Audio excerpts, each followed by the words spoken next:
know, this isn't so bad where you can spread out here. Okay.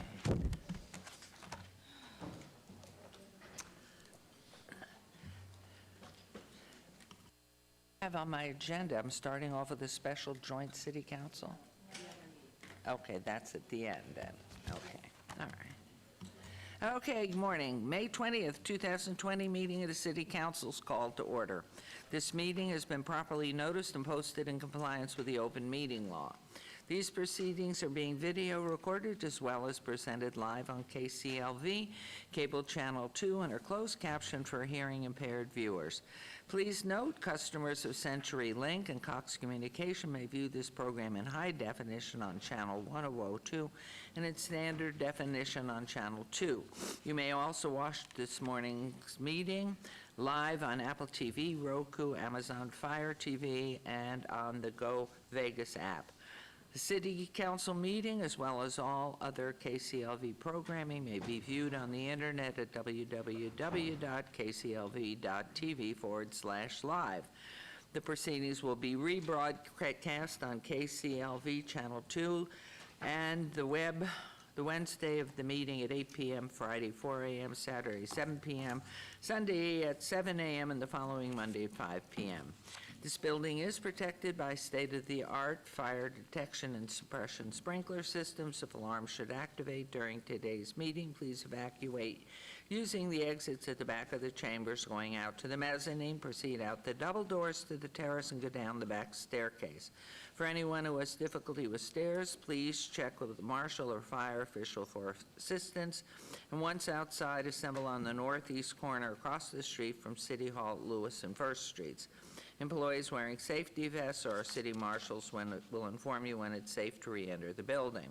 For public comment related to items on the agenda, citizen participation and public hearing items, we have a speaker card available to you, which you may complete and submit to the city clerk up front. Cards are available in our clerk's office at the rear of these chambers. If you do not submit a card, it does not prevent you from speaking under public comment, citizen participation, or specified public hearing items. If anyone is present today who has need for hearing impaired equipment, please come forward to the city clerk's staff.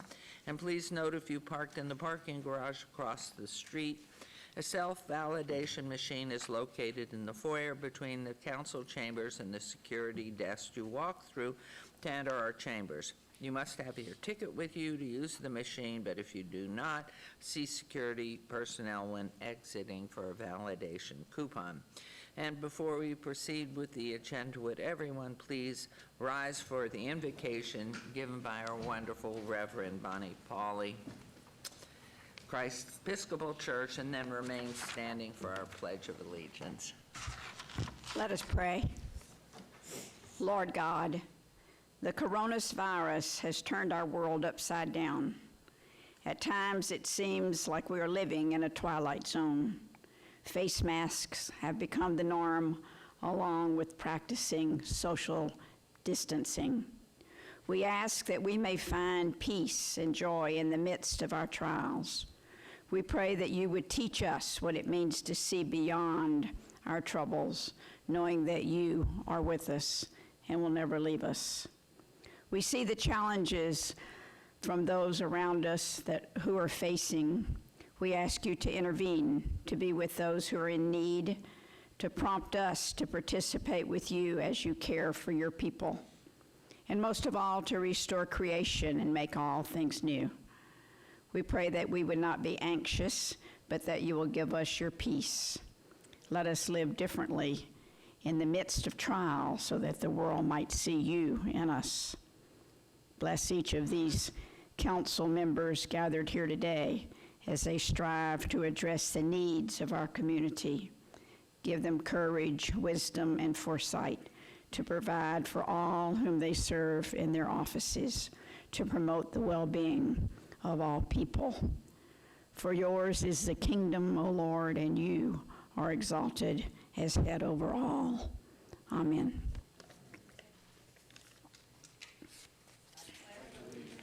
To the flag of the United States of America.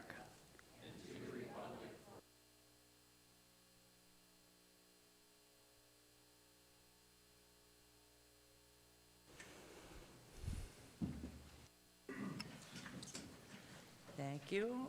And before we begin with the agenda this morning, we lost a dear member. Well, we've lost several dear members of our community. Certainly Roy Horn, who along with Siegfried have given us such joy and peace of mind and been so much a part of our community. But just yesterday, we lost another wonderful member of our community, and I've asked Councilman Creer if you would, and if I could ask you, because it's very hard to understand you with the mask on, I don't want to lose a sentence of what you're saying. Thank you, Mayor.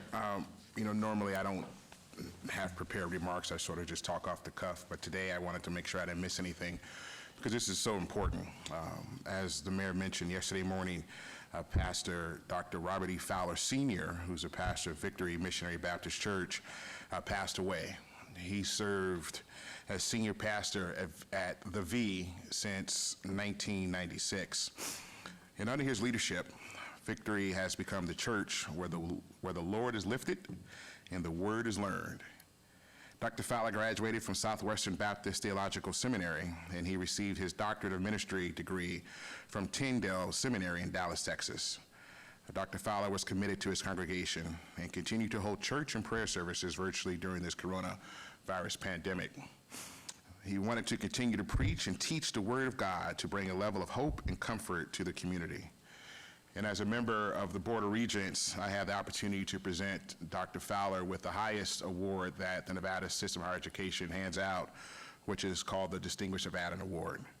And this award was so well deserved, and it just commemorated his extraordinary works and deeds in the community.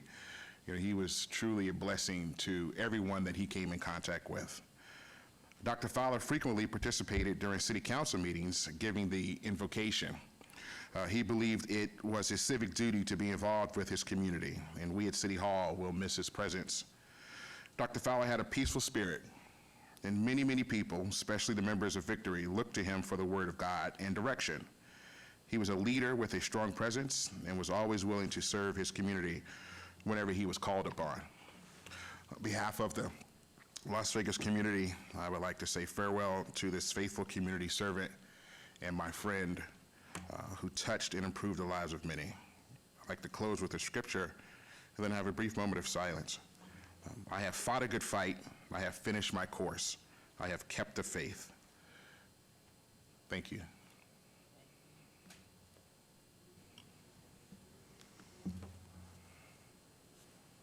Thank you. Thank you. Our condolences, prayers to the family, his wife Joyce, son Robert Jr. Boy, did he bring peace to so many of us over the years, and just we know this is a tremendous loss for us all, but I believe he's in the best place you can be. So thank you, Councilman. Okay, we will open with our agenda number 5, which is public comment during this portion of the agenda must be limited to matters on the agenda for action. The amount of time any single speaker is allowed may be limited. All comments made will be cross-referenced to those specific items. If anyone submitted a speaker card or wishes to speak under this portion of the agenda, please come to the podium, state your name for the record. This is your opportunity to address the council, but the council is not able to respond or engage in dialogue. We will set the timer at 1 minute. And I would also ask, I'm just seeing here, we have, on my right, we have Councilwoman Diaz, and of course, Councilman Knudsen, Mayor Pro Tem Fiore, and Councilman Stavros Anthony, Councilman Creer, and Councilwoman Seaman. So we're all here, and therefore, but we will be having comments from the phone. So ask our city clerk, Luann Holmes, if she would, any public comments to be read under this item. In fact, we'll start with you, please.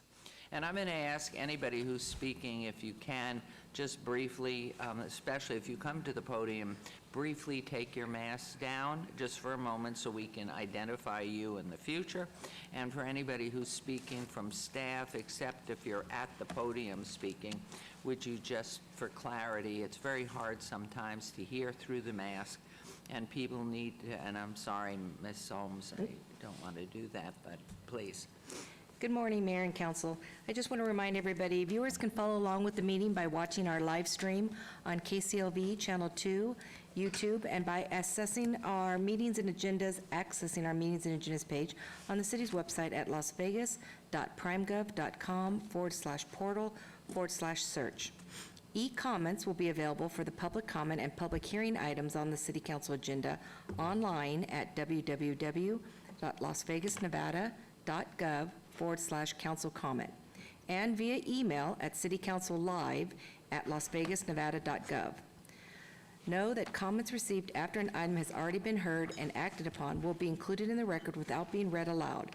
There may be a time limit imposed on comments read for the record, as is standard practice when comments are made herein in person. And on agenda item number 5, we have received no e-comments.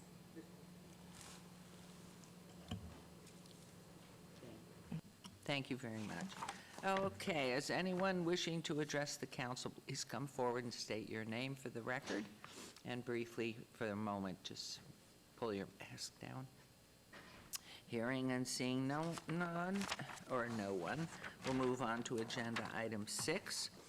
Business items for possible action. Any items from this session that the council staff and/or applicant wish to be stricken, tabled, withdrawn, or held in abeyance to a future meeting may be brought forward and acted upon at this time. Mayor Pro Tem. Thank you, Madam Mayor.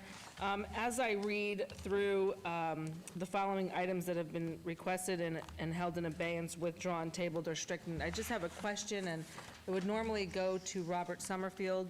So I don't know if Mr. Summerfield is on the phone or... Oh, perfect. Thank you, Mr. Summerfield. I'm going to ask the question before I read this. On item number 42, it's a request to withdraw without prejudice. I spoke with the applicant on this. It's not so much a request to withdraw as it is we just want to make sure we don't lose time. We want to make sure we don't ask for that vacay. So I don't want to, if we request to withdraw without prejudice, are we starting from the beginning? Madam Mayor, through you, Robert Summerfield, Director of Planning. In response, Mayor Pro Tem, so yes, so if the item is withdrawn, that means a new application will have to be filed when they're ready to proceed forward. If you'd like to table the item, that will allow this item to go sort of in a limbo space. It will have to be renoticed when the applicant is ready to proceed, so there will be some additional costs associated with that renotification, but that will allow us to bring it back to a future agenda without a specific date in mind. Well, otherwise, we'd obey it to a date certain, and we'd have to identify that date. Now, that date could be 3 months from now if that's what it needed to be, but those are your kind of your options with this one. Okay, so with this one, because I'm thinking of just obeying it, because the only thing we want to do is go back to the original where we already noticed, where we already went through, and then they wanted to change, and they wanted to vacate a street. We're not vacating the street. So I don't want to lose time or energy or effort or dollars that have already been put out. I just want to obey it until the next council meeting to make an amendment and not vacate that and go forth. Okay, so you would just change that as a part of your motion to obey for 2 weeks if you want the next council meeting. Perfect. So that should be the June 3rd meeting, I believe? June 3rd, okay. Yes, he did. Yes. I know. Thank you so much, He's Mr. perfect. Summerfield. Thank you. Okay. So please. Okay, so, Madam Mayor, the following items have been requested to be held in abeyance, withdrawn, tabled, or stricken. Item 26, City of Las Vegas amended FY 2019-2020 action plan that secures coronavirus aid, relief, and economic securities act, CARES Act funds, all wards, a request to strike by staff. Agenda item 42, ROC 78317, applicant Arjan Hawala, sorry, I'm not being able to speak today. Hualapai Way, LLC, owner Red Rupee, LLC, the north half of Darling Road east of Hualapai Way, and that will be a request for an abeyance to June 3rd, 2020 by the applicant. Agenda item 44, SDR 77943, applicant owner LLP Investment LLC on .22 acres on the north side of Charleston Boulevard, approximately 330 feet west of Moonlight Drive. A request for abeyance to June 3rd, 2020 by the applicant.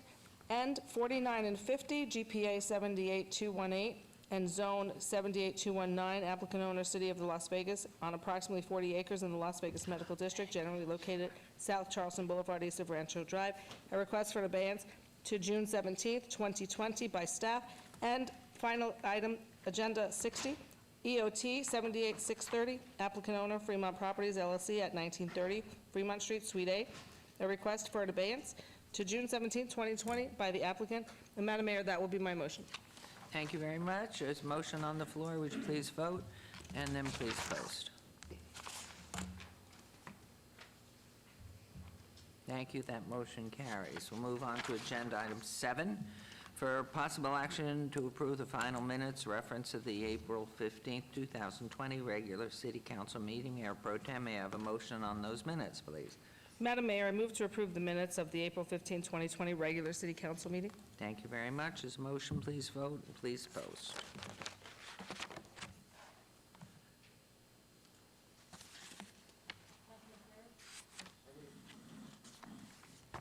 There it goes.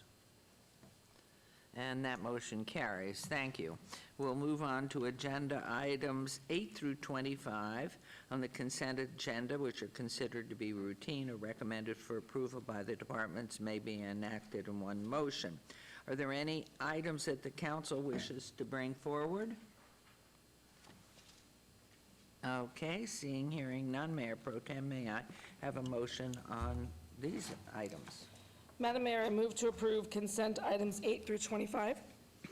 Thank you very much. There's a motion on the floor. Please vote and please post. Madam Mayor, if I may, just Yes. on the consent items, I apologize. And you are, sir? Now I Again- gotcha. Again, Madam Mayor, Robert Summerfield, Director of Planning. For the record, I just, as we've been doing for the last few meetings because of the pandemic, I need to read a statement regarding some of the license items that are on your consent Please. agenda. Madam Mayor, members of the City Council, I'd like to bring to your attention that we have 4 items on our business license consent agenda that are affected by the declaration of emergency for the COVID-19 Directive 3. These businesses will not be able to operate under these licenses until the emergency has been lifted. I have signed affidavits that I will submit to the clerks from the applicants saying that they understand the directive and understand that while you are taking action on approving their licenses today, that they will not be able to operate until they have been approved for, to begin operations by the city or by the state once various elements of the phase reopening are underway. So with that, I just put that on the record. Thank you. And you don't give us the 4? Which are the 4, please? Sorry, ma'am. So those are items 13, 17, 18, and 19 today. The 2 one-day openings, those will be rescheduled. They're currently under Gaming Control Board. We don't know when gaming is going to be allowed, so those will be rescheduled, and the ward offices will be notified when those one-day openings will be occurring. Wonderful. Thank you so much, and those items have passed, so thank you very much. And we know that agenda item 26 has been stricken, so we are now on to agenda item number 27. A discussion for possible action regarding exclusive negotiating agreement, ENA, between City Parkway 5 Inc., CBV, and the Nevada Test Site Historical Foundation, the developer, for property located in Symphony Park, generally bounded by South City Parkway to the west, West Bridger Avenue to the north, the Union Pacific Railroad to the east, and Robin Leach Way to the south. This is in Ward 5, Councilman Creer's ward, and good morning. Good morning, Mayor Goodman, members of City Council, Bill Arndt, Director, Economic and Urban Development. I'm really pleased to introduce this item for another new project that is proposed for Symphony Park in downtown Las Vegas. With us today is our partner, and I'm going to invite Brian McAnallen, who is a familiar face to most of us, up to the dais, and Brian can introduce his team. I would like to just explain the transaction very briefly, and then I'll turn it over to Brian and any others from the team that want to make remarks. This project is for a parcel in Symphony Park that we've known or identified as parcel M4. There is a site map here of showing where the plot is, but I'd like to put an aerial map on the overhead too, because it may be easier to understand for you and for the listening audience to understand where this location is.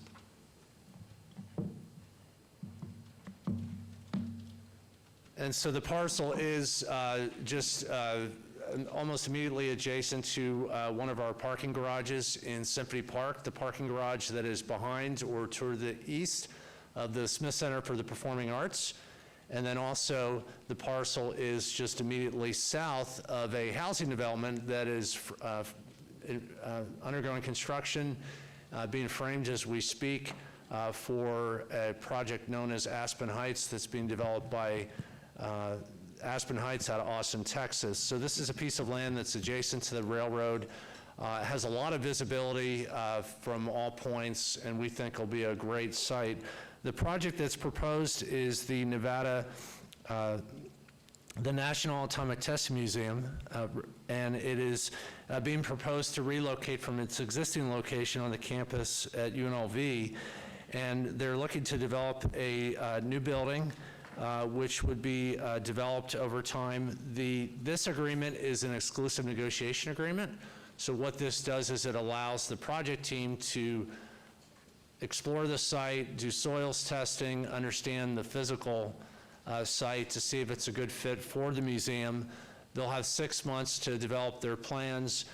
Within the first 60 days of our agreement, we've asked them to come forward with a fundraising plan. And should the feasibility go well, the next step after this agreement would be a disposition and development agreement. So this is a first step in a two-step process, and so that's what we're proposing for this And project. before you turn it over, thank you, Mr. Arndt.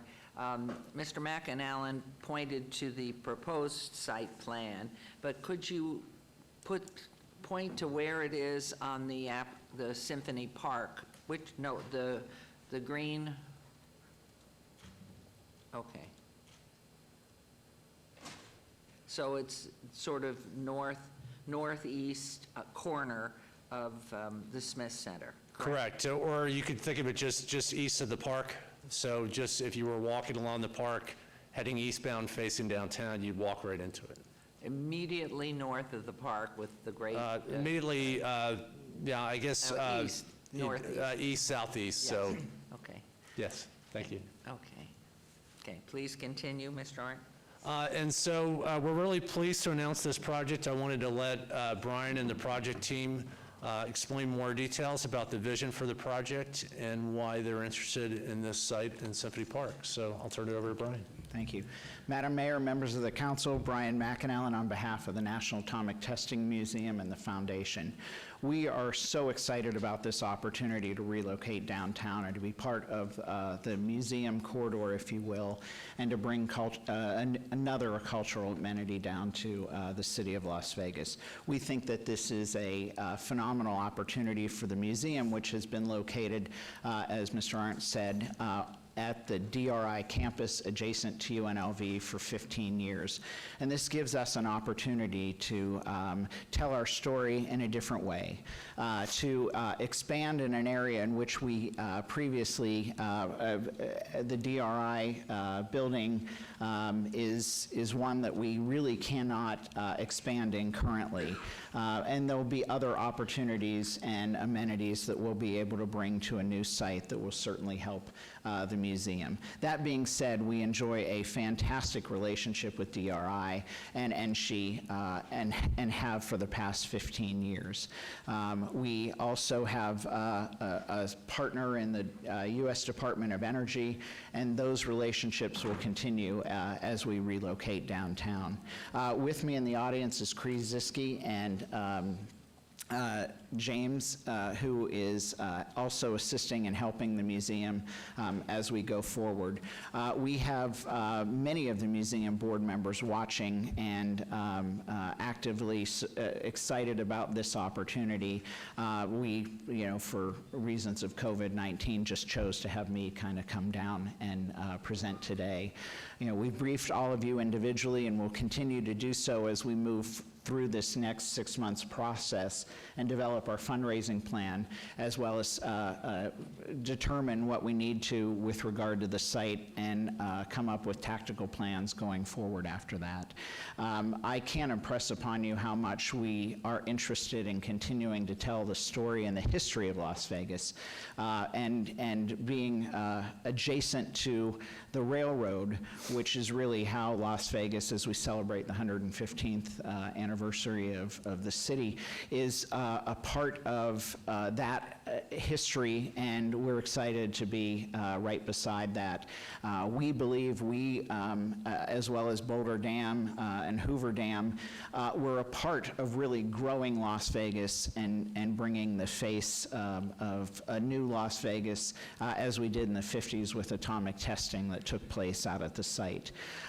It's one of these situations where it is hard to find people who have been connected to Las Vegas, and certainly Las Vegas natives, it's hard to find people that don't have a personal story related to the test site, and it's exciting to be a part of pulling all that together, and again, really bringing a new phase of history, telling our story, not only as a city and a state, but the national story. A couple points of data points for you as well is we are a Smithsonian affiliate, and will plan on expanding that relationship in our new location. We have also been designated as one of a few national museums as an act of Congress. In 2012, we received that designation. So we are excited to be a partner with the city in developing this museum, and look forward to our new home at Symphony Park. And I did hear Mr. Arndt ask Mr. McAnallen about funding, and were you not granted something by the legislature? Yes, Yeah. Mayor. Again, Brian McAnallen. We received a $1 million matching appropriation grant in the last legislative session, and we are executing on that in our preliminary fundraising, and enjoy strong support from the state legislature. Let me also echo and provide you with a statement on support that we enjoy from our delegation. It is both bipartisan, and every member of the delegation is excited about the opportunity and very actively engaged in helping us secure some federal support for that as well. So we at the museum are excited about the aspects that we will then be partnering with you, the city, as well as the state and the federal government. So it's really a good partnership, and of course we'll be working on philanthropy directly from individual donors as well as foundation members, and using opportunities that the city also has, hopefully using opportunities and tools that the city has within its purview as well, such as new market tax credits. And we are in an opportunity zone, so we're exploring those opportunities as well. Well, it's really exciting. I know it's something we've been pursuing since before 2012, when we got the national, or the atomic testing got that national designation, but it really does complete the historical collection, because we have the Neon Museum, the Law Enforcement Mob Museum, obviously our Natural History Museum, but to have the atomic testing, national atomic testing, in walking distance of the hotels downtown, but more importantly about the rest of the history, because the core of history is right here in the heart of our city, as well as the government. So I'm really excited about it, and your board has been phenomenal, and certainly for those of you who may be watching on television, we just hope it all comes to be. Certainly hope that the federal government realizes how important this is for the historical value of the entire country, and not only that, but for the world as well. So any questions, comment from council? Madam Mayor? Please, Councilman Greer. Thank you. I just want to say that I'm very excited about this. And as a member of the Board of Regents for a while, I spent a lot of time over at DRI and at the Atomic Testing Museum. And seen what a asset it has been to our community. I remember when when that building was built growing up here, and actually when the museum went in. So I think it's going to be a great asset to the community. And as the mayor said, I always say that we're the cultural epicenter of the city, and this just completely rounds it out, and it'll be a great attribute to Symphony Park and to downtown Las Vegas. So I wish you all the best on the next steps, and I'm not sure if there's any other comment. Nope. Mayor. Yes, Mayor Pro Mayor Tem. Pro Tem. Thank you so much. I just want to personally tell you, Mr. I missed you. The city misses you, so thank you. Thank you. Thank you. Thank you. You know, the educational advantage that's being provided to all the students, all the university, the College of Southern Nevada, everybody. It's such an exciting opportunity. I know your museum has to be closed because they were all closed because of the COVID-19. But hopefully, if you haven't been there in recent times, that you will open again on site while we're in this planning, correct? Yes, Mayor. Again, Brian McAnallen on behalf of the museum and the foundation. It is our hope that we will be part of Phase 2 and open at the beginning of June. There is a concern, I think, from all museums in that as they've talked about a Phase 2 opening, they've talked about attractions and arcades and other amenities and entities that have a significant amount of people traditionally in a closer proximity. Museums have not been spelled out, but we are aware that our sister museums, the Mob Museum, the Neon Museum, and the Natural History Museum all have opening plans similar to ours, and we are preparing for that right now, albeit downsizing the way in which we normally do this. We hope to have the reservation opportunities, which we kind of do now for tours, but a reservation opportunity where you can reserve a spot and be on a guided tour through the museum. I also want to thank DRI and NSHE for constantly providing the opportunity, the sanitation, and following the CDC guidelines and the state requirements, and they've done a tremendous job with that, and will continue that as we reopen and open our doors. It has been, very difficult for us, as it has been for other museums that are really reliant on our members coming in to see the museum and admissions and new admissions. So it, like other businesses in the community, we have been hit hard with, having people come in the door and enjoy the amenities, and that's an important part of being the museum. If I could also comment on your comment about the community and the education aspects of the museum. Not only are we an education amenity and tourism destination. We realize a lot of international visitors and national visitors that come and stay on the Strip and come to our museum and have heard about it in advance, but also have heard about it once they're here. So we look forward to bringing some of those folks that may not always come downtown, but to bring them downtown with purpose and intent, and hopefully being able to enjoy other amenities downtown. We have a tremendous relationship with Clark County School District and provide a number throughout the whole year, a number of students that come for field trips at various ages. Of course, right now, field trips have been suspended, and we believe suspended through the end of the calendar year, but we hope that will be a part of helping CCSD in another way.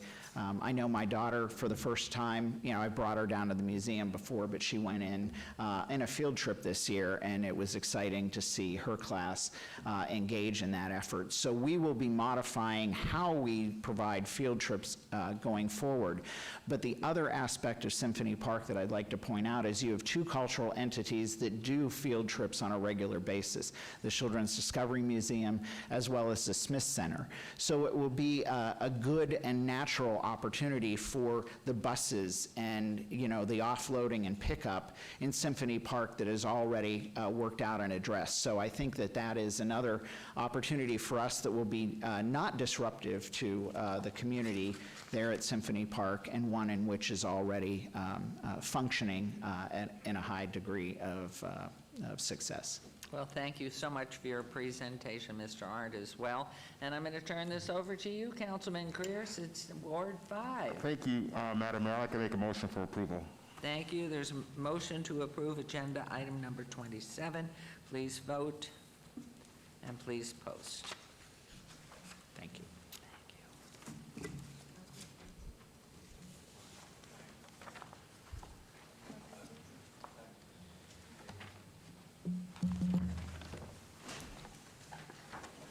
And that motion carries. It's very exciting. I remember who, at that point, you were with us in the city, Mr. McAnallen. Who was the gentleman we visited that said the national designation was right there in 2012 or whenever that was? What was that gentleman's name? Do you remember? No.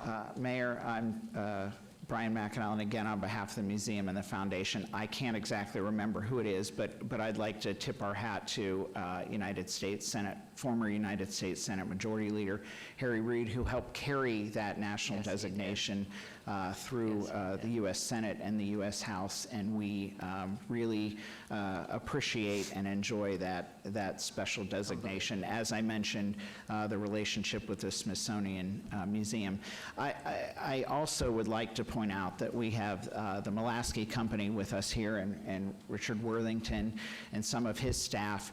They will be helping us as we build the museum, and we look forward to that relationship and that partnership, and tremendously excited about that relationship and their support of the museum, as we are we believe a legacy in Nevada. That is a company that also has really provided a legacy in this region as well, and we look forward to that Wonderful. relationship. The motion passed. Thank you very much. Thanks for coming down. We appreciate it.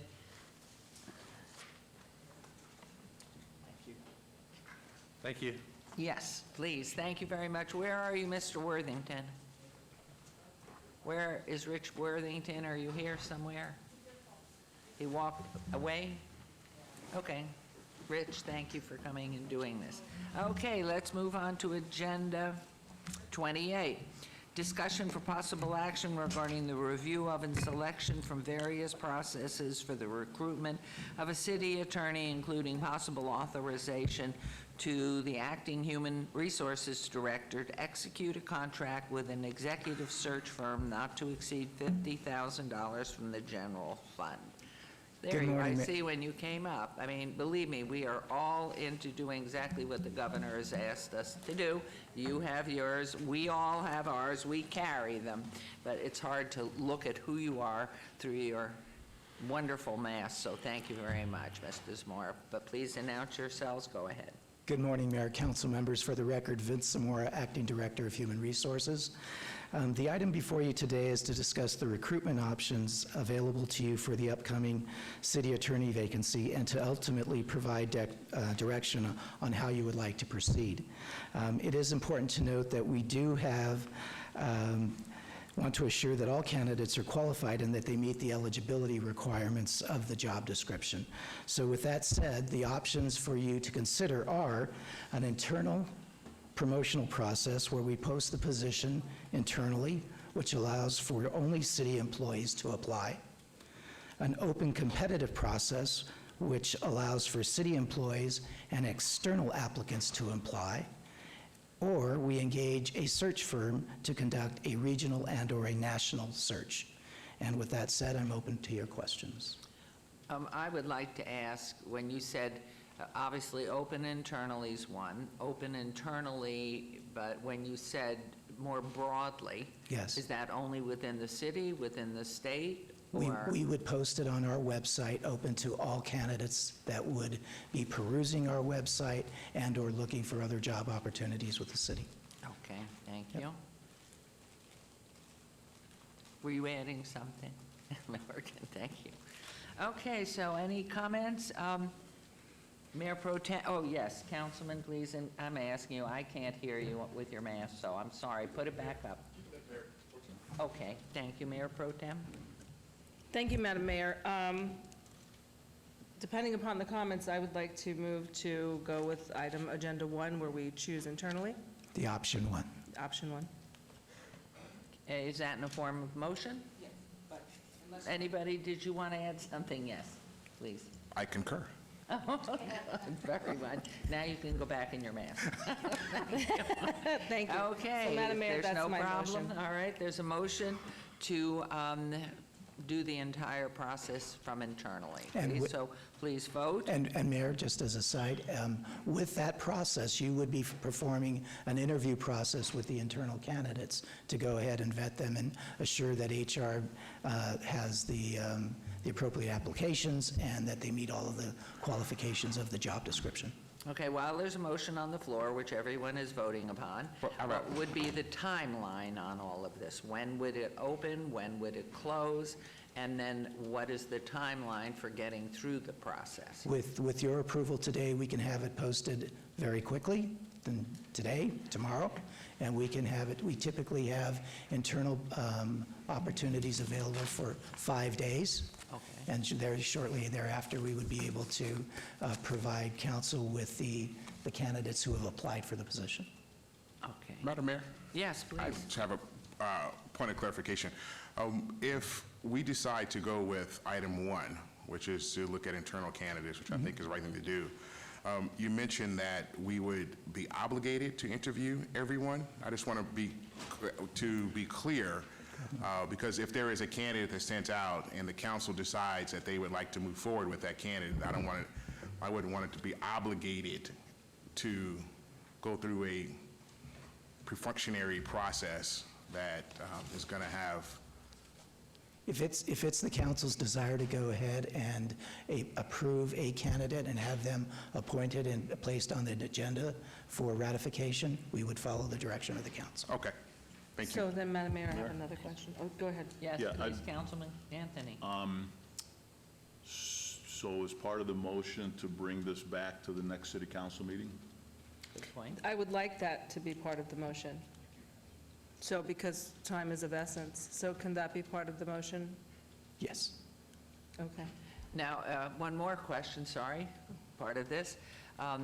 With the resignation of our city attorney, would this then take effect immediately upon some decision from the council, or would it wait for the end of the fiscal year to take office July 1?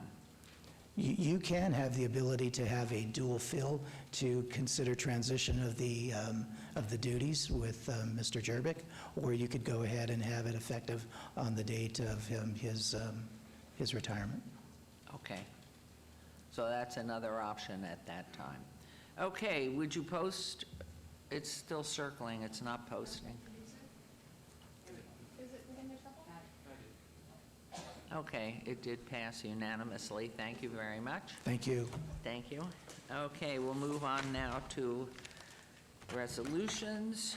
Agenda item, okay. 29, R222020, discussion for possible action regarding a resolution approving ratifying actions authorized by the city manager regarding business license fees, business license status, land use status, sewer fees, special improvement district liens, and economic and urban development agreements for commercial business tenants. This has to do with all wards. Good morning. Good morning. Scott Adams, City Manager. I'm going to read from some notes because I want to make sure that everything that I've done over this period of emergency is read into the record for your ratification. Because what this item does is approves a resolution approving and ratifying actions authorized by the city manager regarding business license fees, business license status, land use status, sewer fees, special improvement district liens, and economic and urban development agreements for commercial business tenants. So there's a lot covered. under this resolution. And I think part of why I want to read this is to make sure we cover everything that I've done in terms of taking that action for ratification by you, but also to communicate to our public, especially those businesses, how these matters are being handled going forward. So I think it's as much important for them to understand how we're going to be handling these items as it is for you to ratify. And excuse me, but will you in fact then have it posted on our website so the clarity of what you're going to be sharing with us is there? Can we make sure it's there? We certainly can do that, so that it's, that everybody understands what's happening. So let me just read this statement. At my direction, multiple departments have taken additional administrative actions since the council's April 15 resolution to continue the city's efforts to ease the financial burden faced by Las Vegas residents and businesses during the COVID-19 emergency. Most of these actions have already been communicated publicly by the city, but I now come before the City Council with a resolution to approve and ratify several new actions and to reiterate ongoing efforts by various city departments. First, under business license fees and status. Businesses that have not yet paid their license renewal fees continue to have a grace period to pay without penalty. Essential businesses that had their license fees due in March, April, or May can pay their renewal fees on June 1st, 2020. Non-essential businesses that had their license fees due in March, April, May, or coming up on June 1st can pay their renewal fees on July 1st, 2020. And marijuana establishments will have their renewal fees due on July 1st as previously scheduled. Under land use status, the Department of Planning continues to toll the date in which a use has ceased to operate until the day after the state of emergency has been lifted by the state of Nevada. This policy will allow landowners and applicants to preserve land use rights without being penalized by the impact of the COVID-19 emergency. Resort hotels. In response to licensure concerns the Planning Department received from the resort hotel industry, the Planning Department is working with resort hotels in the city to help them maintain their city privilege licenses during the mandatory COVID-19 closures. As you know, there's a lot of technical issues relative to maintaining non-restricted gaming, and so we've been working with the industry on those issues. So that would go all the way out to the Marriott, the former Rampart, anything on Boulder Highway, anything in downtown, any hotel? Right, as defined under the statute in our ordinance. So we're going to be working with those properties on maintaining their status. Thank you. Sewer fees, late fees, penalties, and liens will continue not to be assessed on sewer billing if the account is past due from March 16 through 30 days following the mayor's declaration of an end to the COVID-19 emergency. May I ask you there, those very hotels that now are shut, do they have the same grace from us on these sewer bills? It would be all of our sewer customers, as I understand it. Mr. Cervantes? Yes, the hotels would enjoy the same, and Mr. Dorkak, of course. Mayor Jeff Dorkak, Deputy City Attorney, I believe that's correct because everyone's billed through finance, but don't hold me to it, but I'm sure they're working with them either way to make sure that they are relieved, if not given the full deferral. Yeah. And aside from this, is anybody notifying them, please? I'm sure we are. Can we notify them, please? For the record, Jose Cervantes, yes, Mayor, we can notify them. We've been relying more on those folks that have the need for that to let us know that they've lost a job or whatever the situation is so we can work with them, but we can certainly do a notification. Well, and two, if you wouldn't mind, I know that many of the hotels have other hotels that are not within the city confines, but for the clarity of knowing that your hotel within the city confines can enjoy this respite, but we are not speaking for any of the hotels outside the city of Las Vegas. Right, Mayor, what we can do as part of our billing, we can put a notification in the envelope. Thank you. Now, let me be clear on the sewer fees. We're simply deferring, Right. not waiving. Right, no, So you're not forgiving. I could envision that a customer may want to just pay it and not have it continue to build up as an obligation going forward. Correct. It would be up to them as to how they want us to handle that. Right. Thank you. Special Improvement District lien sales. To assist homeowners and the development community, the Department of Finance has delayed the July lien sale until September 2020 for special improvement districts. The Department of Finance also elected to reduce any associated penalty from 2% to 0% during that same period. So similar situation, we're simply deferring Good. so that that won't be imposed and go to a lien sale immediately. Okay, one more question, sorry, but heavily into this, all of us. When it comes time that the payments are due, what is the process, especially for an individual, on any of these fees? Now we have compounded them. Now there's a very large number, and they've been out of work or closed. What is access to a conversation? Payments? Jorge Cervantes, Mayor, the intent is to allow them up to 12 months to make the payment, whether it's full payment or over time, but up to 12 months. I would know that. Why did I ask that question? We have such a good team here that you've already thought through that. Thank you. Yes, this has been the result of lots of meetings, and a lot of hours of Yes. thinking through how we can handle all of our customers. And then finally, Economic and Urban Development Commercial Tenant Agreements. Finally, the Department of Economic and Urban Development waived April rent payments for 17 commercial tenants located in office and retail locations operated by the city, including City Hall, Strake Westside School, and the Bank of America building. So there were situations where they just flat couldn't make the payments, and we've waived those payments. So that is a waiver, but we're doing everything we can to help our business community. That's So absolutely wonderful. with that, I would recommend you move forward with approval of the resolution, ratifying those actions. So this, as a resolution, demands action? Yes. Yes. Okay, Mayor Pro Tem? Thank you, Madam Mayor. My motion is to approve the resolution. Thank you very much. There's a motion, and you have a copy of it, Madam No. Clerk? I'm sorry, Mayor, I have a public comment that Oh, I'm they would sorry. like to be read Okay. into the record. Thank you. Luann Holmes, City Clerk. This is for item number 29. It's on behalf of Virginia Valentine. It was sent in by Don Christensen.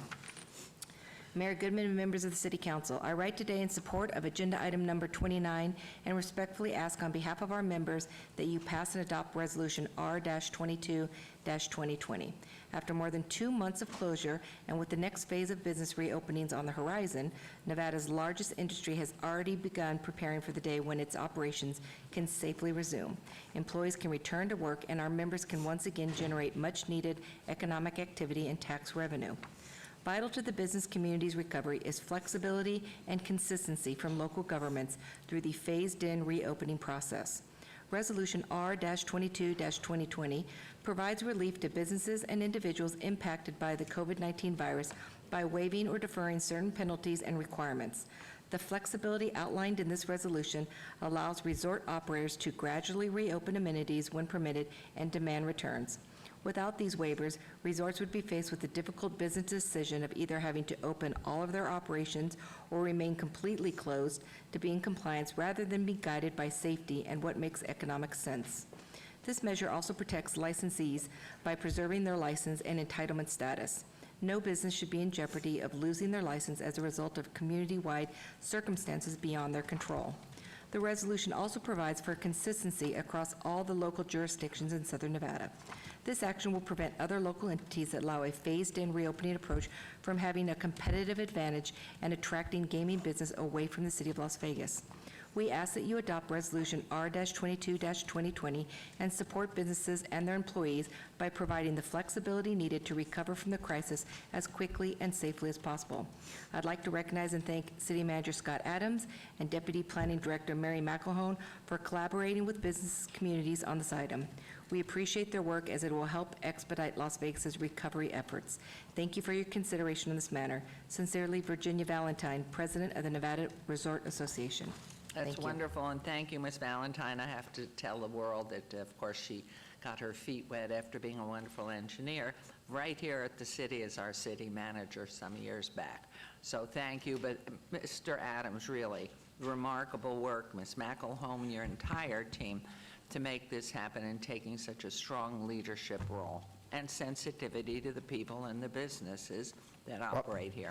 I really want to thank all the members of the business community, in particular, Virginia being one of them, for bringing these issues to our attention. We've never been here before, and this is one of those where we've just kind of been winging it as we go along and trying to do everything we can to accommodate our community. You're flying with the Eagles. It's wonderful. Thank you very much. Thank you, Ms. Valentine and RA. We appreciate it. So there's a motion, and I don't know what happened to my motion. Did I vote? Yes. Okay, let's all vote on the resolution, please. And please post. Unanimous. Thank you very much. Okay, we'll move on to agenda item 30. And catch me, Mayor Pro Tem, if I'm doing one that shouldn't be. 30.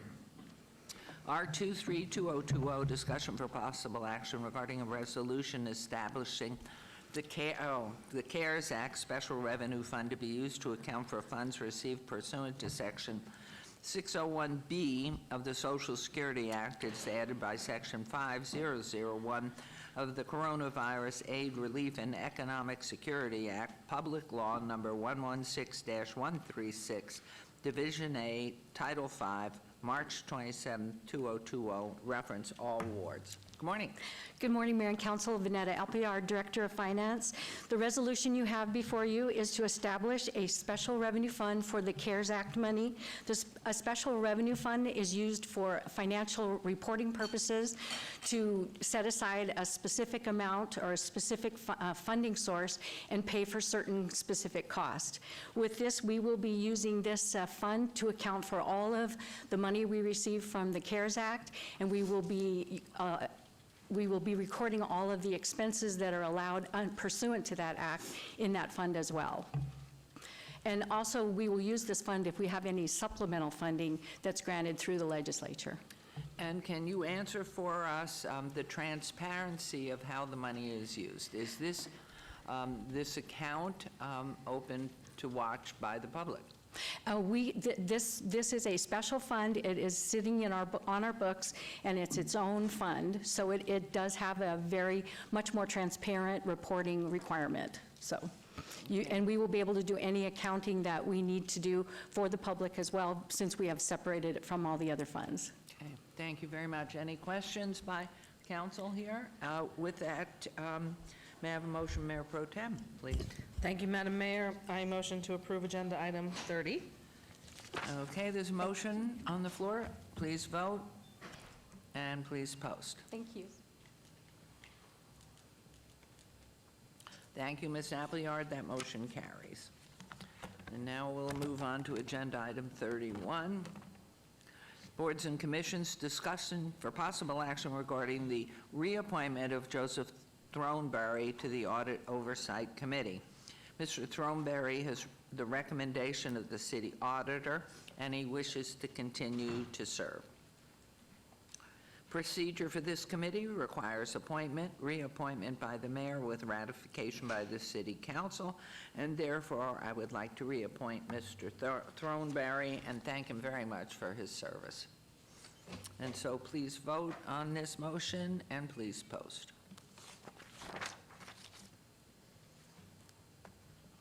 Welcome back, Mr. Throneberry.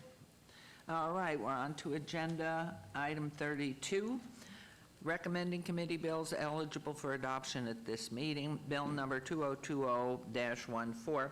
City Attorney, would you please read the bill?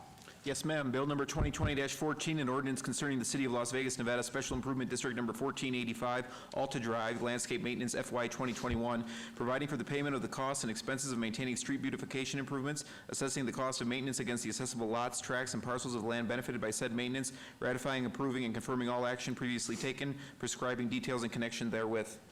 Thank you, Mr. Anthony. Move for approval. Thank you. This motion to approve agenda item 32. Please vote and please post. Motion carries. Let's go on to agenda item 33, bill number 2020-15. Mr. City Attorney, would you please read the bill?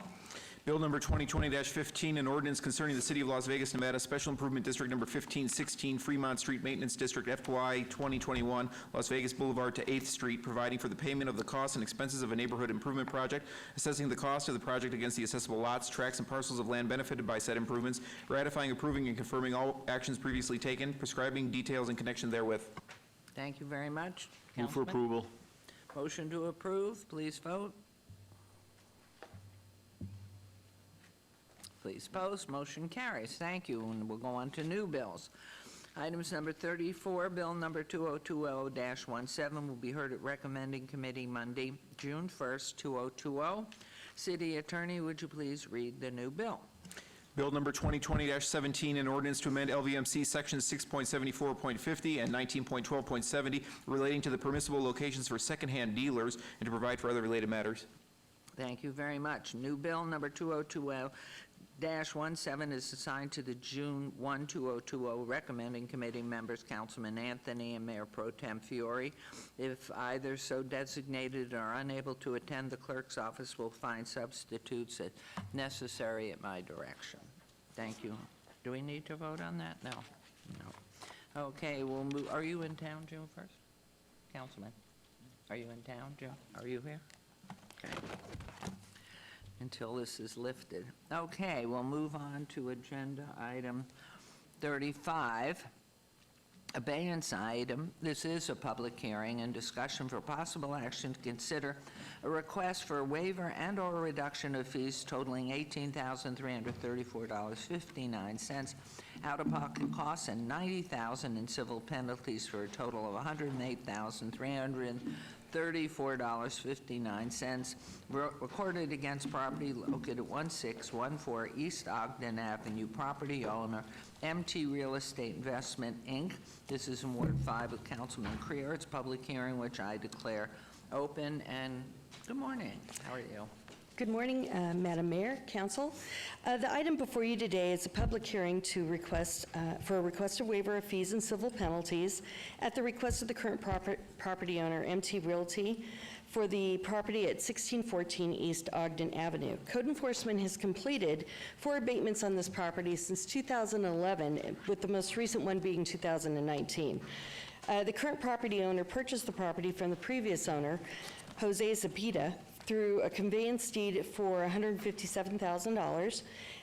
The out-of-pocket costs are $18,334.59 for all of the abatements, and the daily civil penalties are $90,000 for a total of $108,334.59. The current property owner has completed a rehab of the property by completing interior and exterior improvements and has pulled all required permits. The current value on Zillow is $212,575, and staff is requesting that you deny this request of waiver. Thank you. Thank you very much. Would you like to make any statements? First of all, good morning. Morning. Michael Turner. We were here 4 months ago, actually, maybe just, I think it was January 15th. And we had brought this up before the council back then, and they wanted to see the project done, and it is completed. Thank you very much. Oh, there you are. Good morning, Mr. Summerfield. Any comments, questions, please? No, ma'am. Just as Mrs. Zuna indicated, they have completed the renovation that was requested back in January. They have done some improvements to the property, and everything is in order. Thank you very much. This is a public hearing. Anyone wishing to be heard on agenda item 35, please come forward and state your name. Hearing and seeing no one, I will close the public hearing and turn this over. Is there any comment from council? Yes, please, Mayor Pro Tem. Of course, this is in Councilman Creer's ward, so I'll follow Councilman Creer. But I just want to make sure that as we talk about what Zillow appraises the property for, we are, just in my opinion, in the next several months, we are in, I think, for a lot of trouble in the real estate market, a lot of foreclosures, a lot of issues happening concerning this crisis that we're dealing with. Many people are losing their jobs, and many people are going out of business, and many people will not recover from this pandemic and shutdown. Really, many people just will not recover from the shutdown, including real estate, including future. And I just want to throw my opinion out there. When I see someone improving a neighborhood, whether it's mine or Creer's, I want to thank them and reward them rather than punish them. So I think Zillow's inflated prices right now will not be the same numbers you'll see in the next 3 to 4 months. I think we're headed for another 2008. Thank you. I'd like to compliment you on how beautiful that whole property looks. I have no idea what Councilman Creer's going to do, but it just is so inviting, so attractive from the outside, and what you've shown on the inside, beautiful work. Madam So Mayor, with is that, there a any video? other? Is there a video? Is there a video you can show on this? No? There's pictures. Oh, It was Okay. just those pictures, and Okay. there's before and after. Look at that. Is that beautiful? Wonderful. Great. Thank you very much. Since there are no comments from our council and no public, so we will turn it over to you, Councilman Creer. Thank you, Madam Mayor, and, I concur with Mayor Pro Temp. I think that we are in the midst of something that we really cannot really comprehend right now, and so I think we should be a little COVID kind, and what we cannot, and I won't reduce any of the hard costs that the city has incurred, so the $18,334.59 has to stay, but with the civil penalties, I think it's just a good time. I think that we're going to mitigate all of them, the $90,000, and hopefully you can take this and you've renovated, and hopefully you can take it and move it and do something good with it and sell it and make it more part of our community. So that would be my motion, if there's no other comments. Okay, did you get COVID that? kind Wednesday. It's beautiful. Wait a Okay, second. there's a Total line motion. discount, is that what you said? There's a motion, please vote, and please post. Great, motion carries. Thank you very much. Thank you very much. Thank you, Mr. Creer. Yeah, we look for the next project. That's beautiful. And I love the blue. All right, agenda items 36 through 41. Okay, items number 36 through 41 may be considered in one motion, one vote, considered to be routine, non-public, and public hearing items with no condition changes. Any person representing an application or a member of the public or member of the council not in agreement with the conditions and all standard conditions for the application recommended by staff should request to have that item removed from this portion of the agenda. Are there any council members who have that? No. So I'm going to read right through them all. Number 36, MOD 78461, applicant owner Howard Hughes Company, LLC. Request for a major modification of the approved Summerlin Master Development Plan to add the Summerlin AA Active Adult setback and wall fence development standards to the Summerlin Development Standards Manual. Related item number 37, MDR 78464, on a request for a development plan review for Summerlin Village 27 on 571.67 acres north side of Lake Mead Boulevard, alignment 740 feet west of Reverence Parkway, PC, Planned Community Zone, Ward 2, and Councilwoman Siemens Ward. Number 38, GPA 77994, applicant Epic Mountains Edge LLC, Mountain Sunrise View 2, limited partnership owner, United States of America, and a request for a general plan amendment from PF Public Facilities to SC Service Commercial. Related item 39, ZON 77995, a request for rezoning from CV Civic C1 Limited Commercial on 4.93 acres west side of Hammer Lane, approximately 338 feet east of Shamba Road, Ward 6, with Councilwoman Fiore. Number 40, SNC 7844, applicant Pulte Homes of Nevada, owner PN2 Inc., on a request for a street name change from Sky Hill Street to Sky Peak Street, generally located north of Eagle Canyon Avenue, east of Shamba Road, Ward 6, Councilwoman Fiore. Number 41, VAC 78428, applicant SC, East Land Co. LLC, owner East Land LLC et al., on a petition to vacate portions of the Bureau of Land Management right-of-way grants, U.S. government patent easements, and a City of Las Vegas public drainage easement generally located north of West Sky Canyon Park Drive and west of North Sky Canyon Park Drive, Ward 6, Councilwoman Fiore. Planning Commission and staff recommend approval on all items. These are public hearings which I declare open. Is there anyone wishing to be heard on any of these items? Please come forward and state your name and then which item you are looking at. Are there any e-comments for these items, first of all? None. Okay. And anyone from the public wishing to comment? Close public hearing. And any comments from Mr. Summerfield? No, ma'am, these items are all in order. Thank you. Thank you very much. Mayor Pro Tem. Madam Mayor, I move to approve the one motion, one vote items 36 through 41. Thank you very much. There's a motion on 36 through 41. Please vote.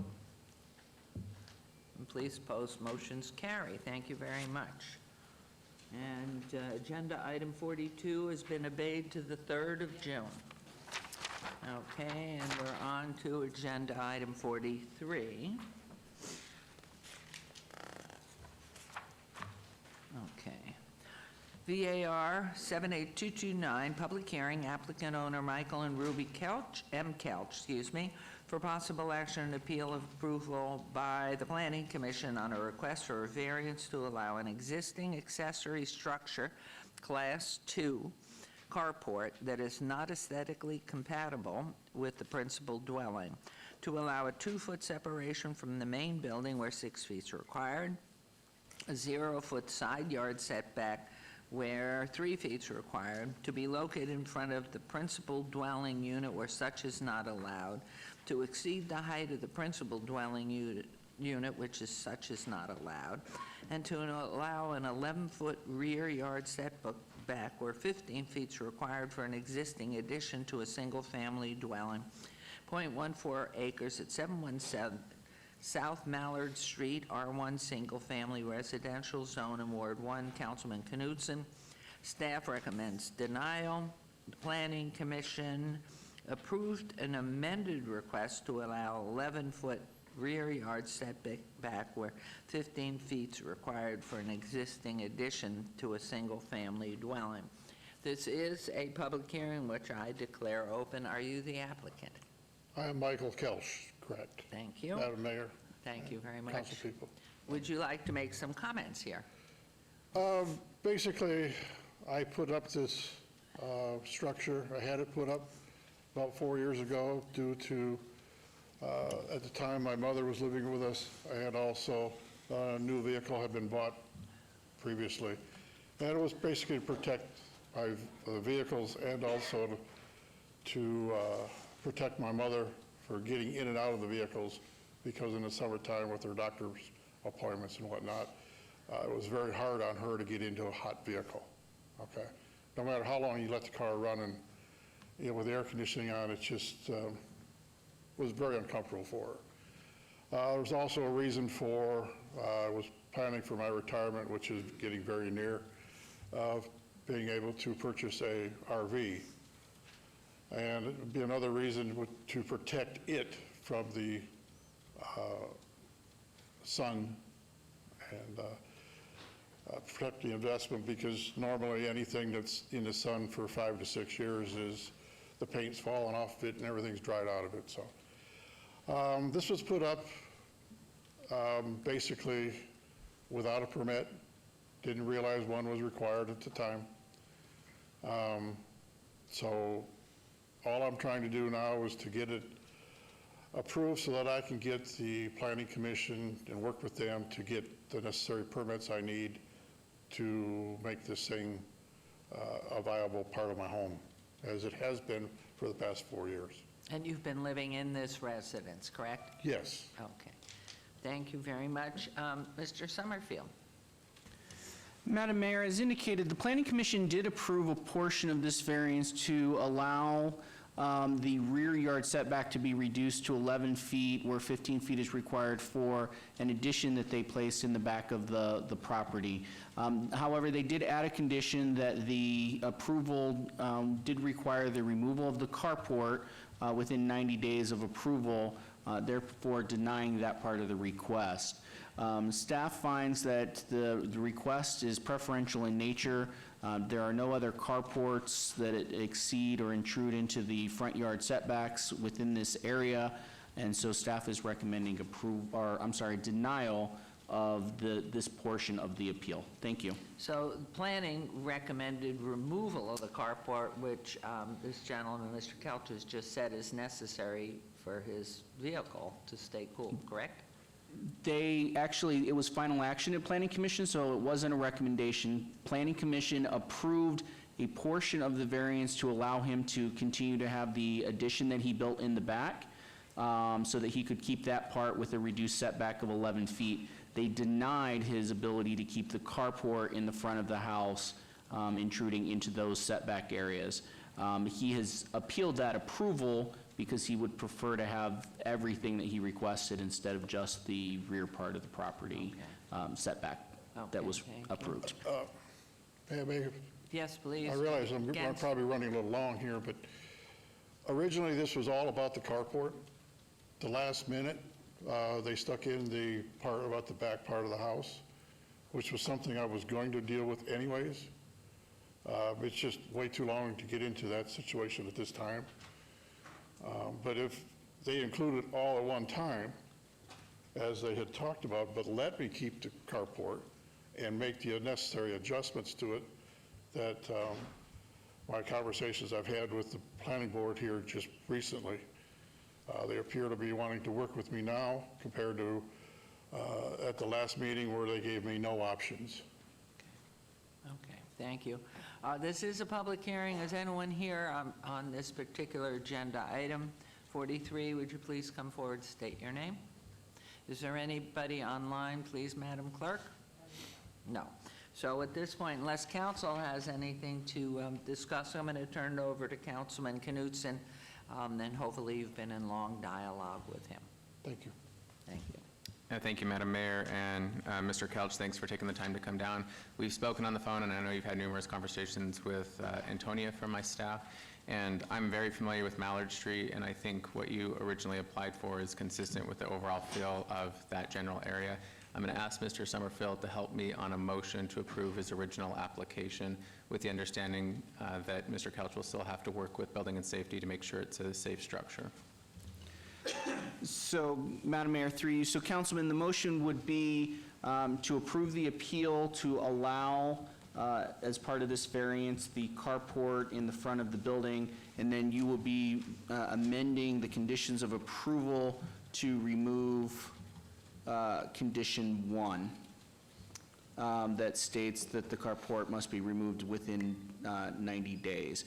And then I would actually ask that you substitute condition 1 where it says the carport must be removed within 90 days, and that you instead then require building permits within 90 days to be issued. Mr. Kelch, that's what we talked about on the phone. Is that comfortable for you still? Yes, that would work for me. Madam Mayor, with what Mr. Summerfield said, that would be my motion. Okay. I have a question. Yes, also. Councilman. Thank you. I trust the judgment of Councilman Knutson, but I have a couple of questions for you. This carport, did you personally build this, or did you hire a company to build this? I hired a company to build it. And the company did not say to you that you needed a permit in order to build this? Because this carport is huge. It is. This is like in my number of years of going through this, this is probably the biggest carport that I've seen on the front of a house that I have encountered. People have built stuff, but this is huge, and I kind of find it hard to believe that you built a structure this large and did not think that you had to have some type of permitting in place. I was told that it was not attached to the house. I did not need a permit. It's a freestanding carport that covers the whole driveway. It's a 3-car driveway. If it's Yeah. And Mr. Summerfield, what does it mean when you say that, like, they're going to work with business licensing? If this, are we approving the structure now? Like, he's going to go back and go to business licensing to do what? Because it's an illegal structure now, so I'm trying to understand what is it that he's going to get approval for? Madam Mayor, through you, so Councilman, he won't go to licensing, he'll go to building and safety. With this approval today, you are approving that a structure meeting these setback requirements and these this height above the principal house, that you're approving that something like this can be there. He will have to go through the permitting process and actually satisfy the building and safety department that this building is permittable and therefore meets all safety requirements of our building code. If for some reason they have any changes that he has to make in order to make this structure conform to the building code, he'll have to make those changes in order to satisfy the building official. And there'll be changes like for wind and... There could be things for wind. It looks like there's some kind of screening on the side, depending on how, if that contributes to any wind shear issues, the type of material construction. They'll be looking at all of those issues as a part of the permitting process to verify that the footings, if there are footings, are sound in order to keep this from blowing away potentially or damaging any other portion of his property or his neighbor's property. Thank you. And you're in agreement with everything Mr. Summerfield and Councilman Knutson have requested? I'm Okay, just there looking is a for an option to motion. fix it. Okay, there's a motion, and I thought we voted, but maybe we didn't. And Madam Mayor, just to clarify, so the motion is to approve the appeal, amending condition 1 to eliminate the requirement for the carport to be removed in 90 days, and instead requiring that building permits be final 90 days from issuance. And Mr. Couch has agreed with that. Thank you for Correct. making it very clear, Mr. Summerfield. And please post. And that motion Thank you very carries. much. Good luck. Thank you. Okay. And agenda item 44 has been obeyed to June 3rd. So we're on to 45 through 48. Right. Number 45, GPA 77939, a request for a general plan amendment from O office to M medium density residential. Number 46, ZON 77940, request for rezoning from PO professional office to RTH single family attached. Number 47, VAR 78565, a request for variance to allow Stubb Street terminus or a cul-de-sac or hammerhead is required, and a connectivity ratio of 0.83 where 1.30 is required. Number 48, TMP 78559, a request for a tentative map for 58 lot single-family residential subdivision. The applicant is EAB and ELB Family Trust. The owner is Alexander and Esther White Living Trust on 3.66 acres at the northeast and southeast corners of Gowan Road, Durango Drive. PO professional office owned, proposed RTH single family attached. On all items, staff recommends denial, and Planning Commission recommends approval. These are in Ward 4 with Councilman Anthony. Our public hearings, which I declare are open. Is the applicant or representative present? Good morning, Mayor, Council Members. Stephanie Allen, 1980 Festival Plaza Drive, here on behalf of the applicant. If I could direct your attention to the overhead, I will show you where this site is located. This is an interesting piece of property that's split by Gowan Road, but we're proposing the project be on both the north side and the south side of Gowan Road and Durango Drive. It's about 3.6 acres, so it's pretty small on both sides of the property. Currently, it is zoned for office. You can see PO is on the zoning map. However, it's completely surrounded by residential. There's residential RPD 10 and RPD 12 to the south, and then RCL along the sides, both to the north and the east. Immediately across the street to the west is the YMCA, just to orient you as to where this property is. Before I get into the details, I should note that at the neighborhood meeting, the first thing that the neighbors that attended that meeting said was they were very happy to hear it was going back to hopefully residential as opposed to office. They were apparently opposed to the office when that was approved, and so they were happy to hear not only would it be residential, but we were proposing for sale townhomes. I think there's some misinformation in some of the opposition cards that said apartments. This is not an apartment project. We are proposing for sale townhomes on this project. We appreciate your staff and your Public Works Department working with us. Originally, we had asked for R3 zoning, and we reduced that request to residential townhomes, again, to fit within the intent of what we're doing with the townhomes. And we appreciate them working with us on that. This is the site plan, the revised site plan. We had 64 units originally. We now have 58 units. And you can see both entry points have been pushed as far to the east as possible, again, because Gowan and Durango, we understand, is a fairly busy intersection. And so both entry points will be located here. There are open spaces at the very entry of both communities that will be governed by one HOA. However, both areas will be amenitized separately so that the residents on the south or the north side can utilize the amenities on their side, but they can certainly cross the street or drive across the street to use the amenities on the other side as well. Right now, they're proposing a pool and a clubhouse, one on each side. Because the sites are constrained, we have proposed stub streets that we've worked with the fire department, or I should say the engineer has worked with the fire department on, and we've provided emergency access through these common elements onto Durango. So my understanding is fire is comfortable with this proposal. The reason, because these are such small parcels, it's difficult to do full cul-de-sacs on these properties. So we'd appreciate the layout the way it currently is proposed. Also, we have a small reduction in the connectivity ratio. Again, that's simply because this is a small site. Otherwise, we would be able to meet that. And obviously, there's major dedication for both Gowan and Durango on the property. The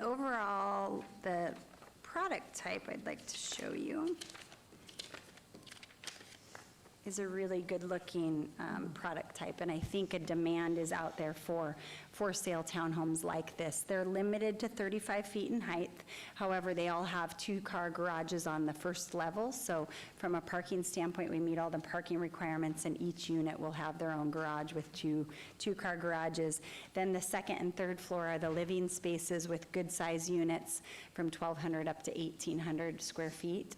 So this will be a nice niche market, I think, for the area and for the overall valley right now, considering where we're at, to have some price points that are attainable for folks to buy product in this area. So we think the changes down to the 58 units makes for a very good product on this site. We'd very much appreciate the council's approval on this, and I'm happy to answer any questions that you may have. Any age restriction? Are these senior? Are these children welcome? Animals? What?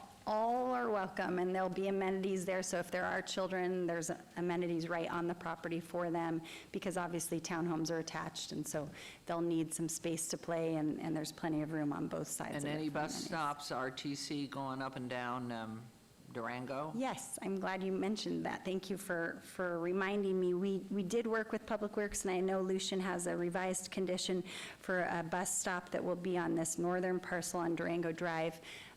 It's a tight area, so Public Works was great working with us on the specific dimensions of that, and I'll let Lucian read that condition into the record. And is that a pull-out area? I know that the city, we've worked so hard to try and get private ownership of land, to donate the land for the pull-out of the bus, because it's much safer.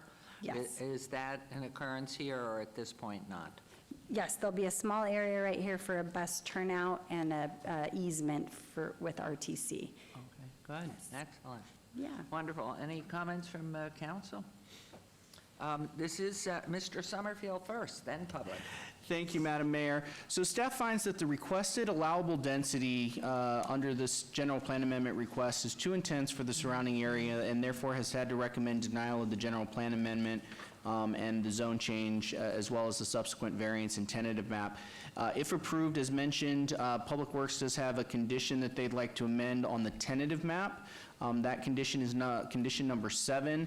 They would like that to read that prior to the issuance of permits for this site, grant a 40-foot by 10-foot bus shelter pad easement to the Regional Transportation Commission, RTC, unless otherwise allowed by the city traffic engineer. And I just want to clarify for the record, so in speaking to Mr. Payette, who's also available for any question, what they've worked out with Public Works and the applicant is not for a turnout, but for a bus pad easement, so that the shelter will be technically on their property, but there won't be an actual pullout. It'll still be a bus stop, but they'll have enough room to put a shelter in. So with that, if Mr. Payette wants to add anything else. Sure, through you, Madam Mayor. So this bus shelter pad is a larger than normal pad, and it's pushed further back because we don't have a pullout in this case. Normally, your bus shelter pad is just a 5-foot pad. In this case, it's a 10-foot pad, 10-foot wide, so that the bus shelter is farther away from the street. And Mr. Fayette, that's 2 lanes going north, 2 lanes going south? Well, currently that's what it is today, but we actually have 3 lanes on Durango. It's a 100-foot right-of-way, and the reason we thought we could do the shelter only is because of the projected volumes on Durango in this area. Yeah, I know it's really, prior to COVID-19 issues and the reduction in traffic, it's a very, and this will help increase traffic on that street. So when buses do pull out, you're comfortable that what you've resolved, just the seating capacity and the shelter is sufficient. Yes, Madam Mayor. Actually, today there isn't a route there today, and so we're more planning for the future that there will be a bus route on Durango, but we are comfortable that with the volume of traffic on Durango and having 3 lanes, that there'll be enough that this is far side of a signal, and that a bus will be able to stop safely on the far side of the signal. Okay, thank you, because I know with Councilman Anthony, and whose ward this is, he and I sit on the RTC, and that's something we're always looking for, is to keep the passengers and those ridership people very, very safe, and turnout seems to be the best alternative, but also the shelters that are put up. So if that's further back, and agreed to. So I just know that he and I are concerned. So this is a public hearing. Anyone wishing to be heard on agenda items 45 through 48? And Madam Holmes, anybody online? Nothing? All right, I'll close public hearing. And any comments from council? Seems quiet. Yours, Councilman Anthony. Thank you, Mayor. As you can see from the map, everything around these 2 pieces of property is completely built out. So this property's been sitting there forever, empty. It's really tough to build single-family homes on there. It's just not really economically feasible. So just to give everybody a little history, it was zone residential. The owner wanted to rezone it commercial to try to sell it, and that wasn't going to work. Commercial doesn't fit there, so we came up with a compromise of office and thought maybe somebody would build something there, but that's not going to happen. People just aren't going to build offices. So we're going back to residential. I think this is actually a great site plan for this particular piece of property. It fits in perfectly. They're up for sale, so I'm very happy that we're finally going to build this, and I want to commend you and the owners and builders for putting a really nice product there. So with that, what's the price range? Actually, I don't know. Not sure what the price range What's is. the price range? So the price range, we hope, will stay where it is, but I think the starting point will be probably in the high 2s or in mid to high 2s, depending on where the market goes. You looking to purchase something? Or? You never know. Try living with my husband for a while. All right, with that, Mayor, I will make a motion to approve item number 45 following Planning Commission's recommendation approval with all conditions. Thank you. There's a motion on agenda item 45 for approval. Please vote and please post. Motion carries. Item number 46, I will make a motion to follow Planning Commission's recommendation for approval with all conditions. Thank you very much. There's a motion on agenda item 46. Please vote. Please post. Motion carries. 47, I will make a motion to follow Planning Commission's recommendation for approval with all conditions. Thank you very much. Agenda item 47's been moved for approval. Please vote. And please post. That carries as well. And item number 48, I will make a motion to follow Planning Commission's recommendation for approval with all conditions. As amended, if I could, please, sir. As amended. Thank you. Thank you. There's motion on agenda item 48. Please vote and please post. And that motion carries as well. Well done. Thank you very much. Thank you, Councilman, and thank you, staff, for all your work with us and clarifying that on the bus stop. Appreciate it. Thank you. Thank you. Just wonderful. Thank you, Councilman Anthony. And now we will move on to 49's been obeyed to June 17th, and has 50 been to June 17th. So we're on to 51.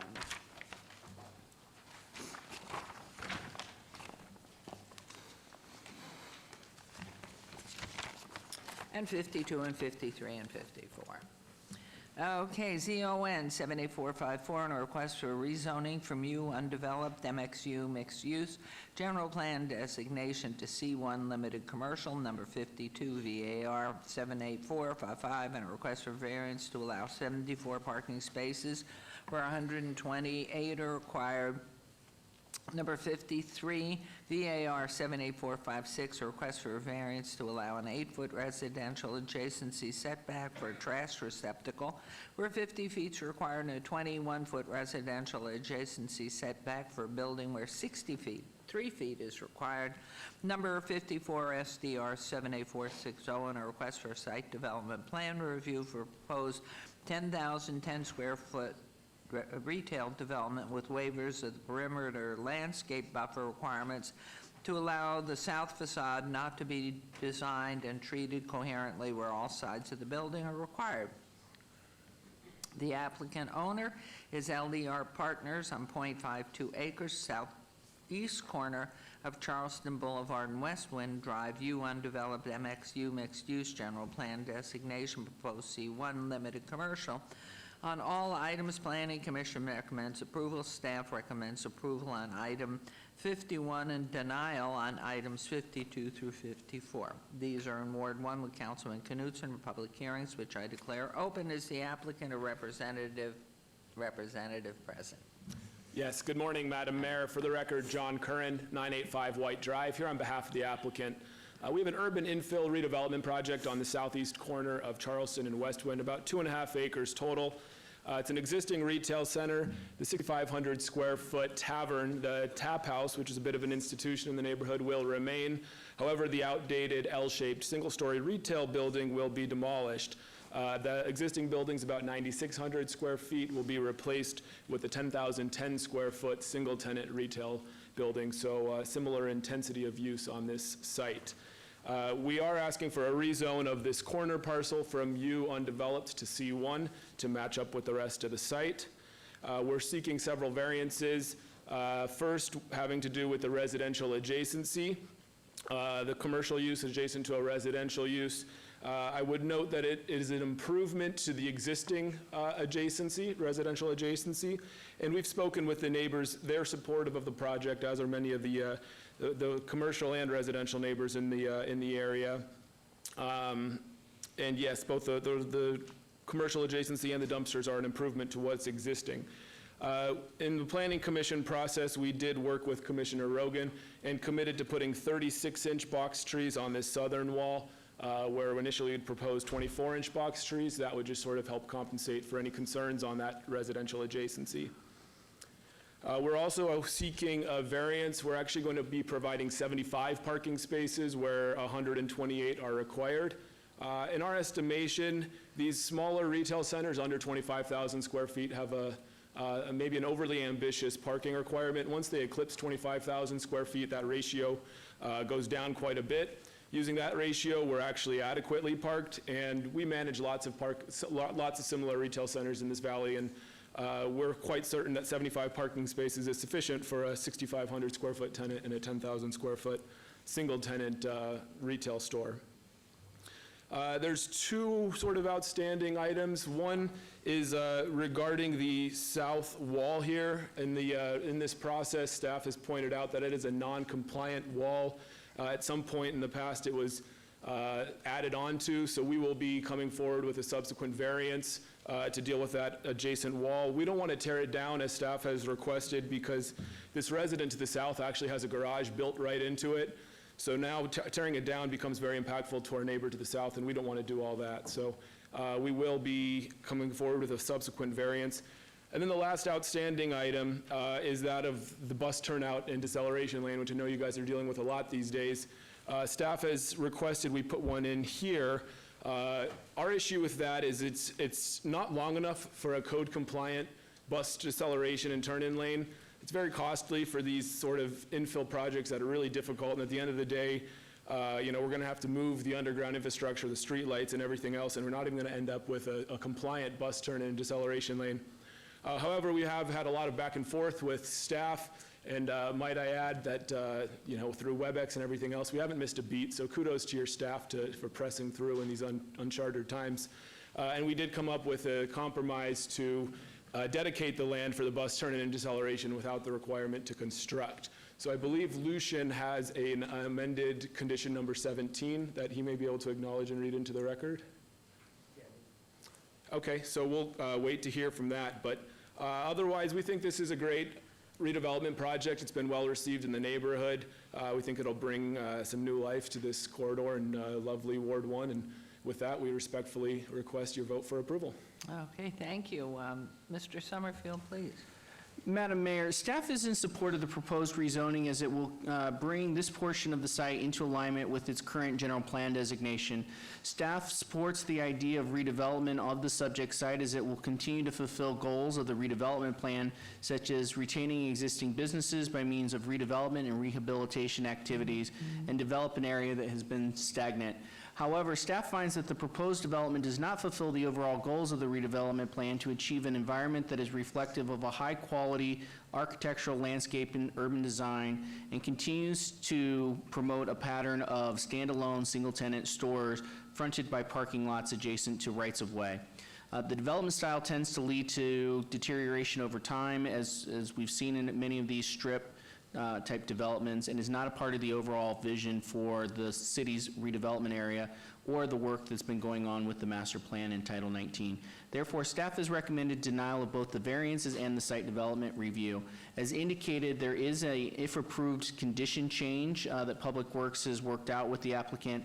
So on the site development review, condition 7, we were proposing would read concurrent with 17, 7 was the last one, 17 this time. 17, concurrent with development, dedicate a bus turnout and deceleration lane meeting the intent of Clark County Standard Drawing number 234.4 for the existing bus stop on Charleston Boulevard unless otherwise allowed by the city traffic engineer. And I would just note for the record, unfortunately that wall that borders the south side of this property, that is property, that connection is not the city, so we do not have an understanding of how they were able to build their garage into the perimeter wall. So there may be some additional things that we'll have to work with the applicant on related to how that southern wall will be addressed in the future, because there are some concerns there with whether that was somehow permitted even, but that's outside of our jurisdiction with what the southern property owner did. Thank you. Question on the wall. What year was that put up? Again, unfortunately, we don't know. We do know it's an older wall, as the applicant has indicated. It's been there for a while. It's at the county border. That's a county property, so we don't know. We haven't been able to find out what building permits they may have received in order to do that. We really don't understand how they were able to build the garage into the perimeter wall without any kind of setback on the property line there.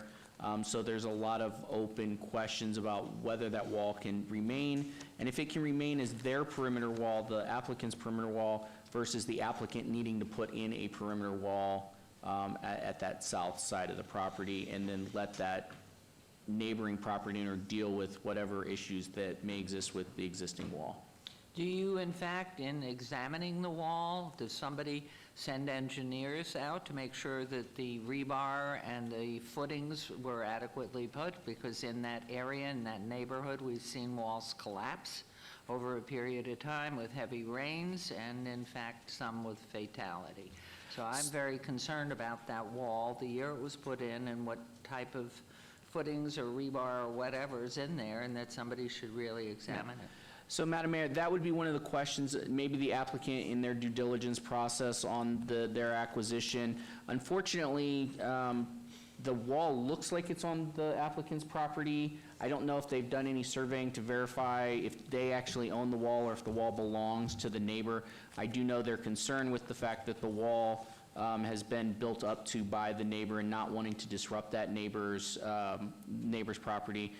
The staff has only done a visual look at the wall, so we don't have any information about its structural integrity, when it was built, did it have permits, when it was built, what its footings look like, or any of that information at this time. And this alley is on an easement, I gather?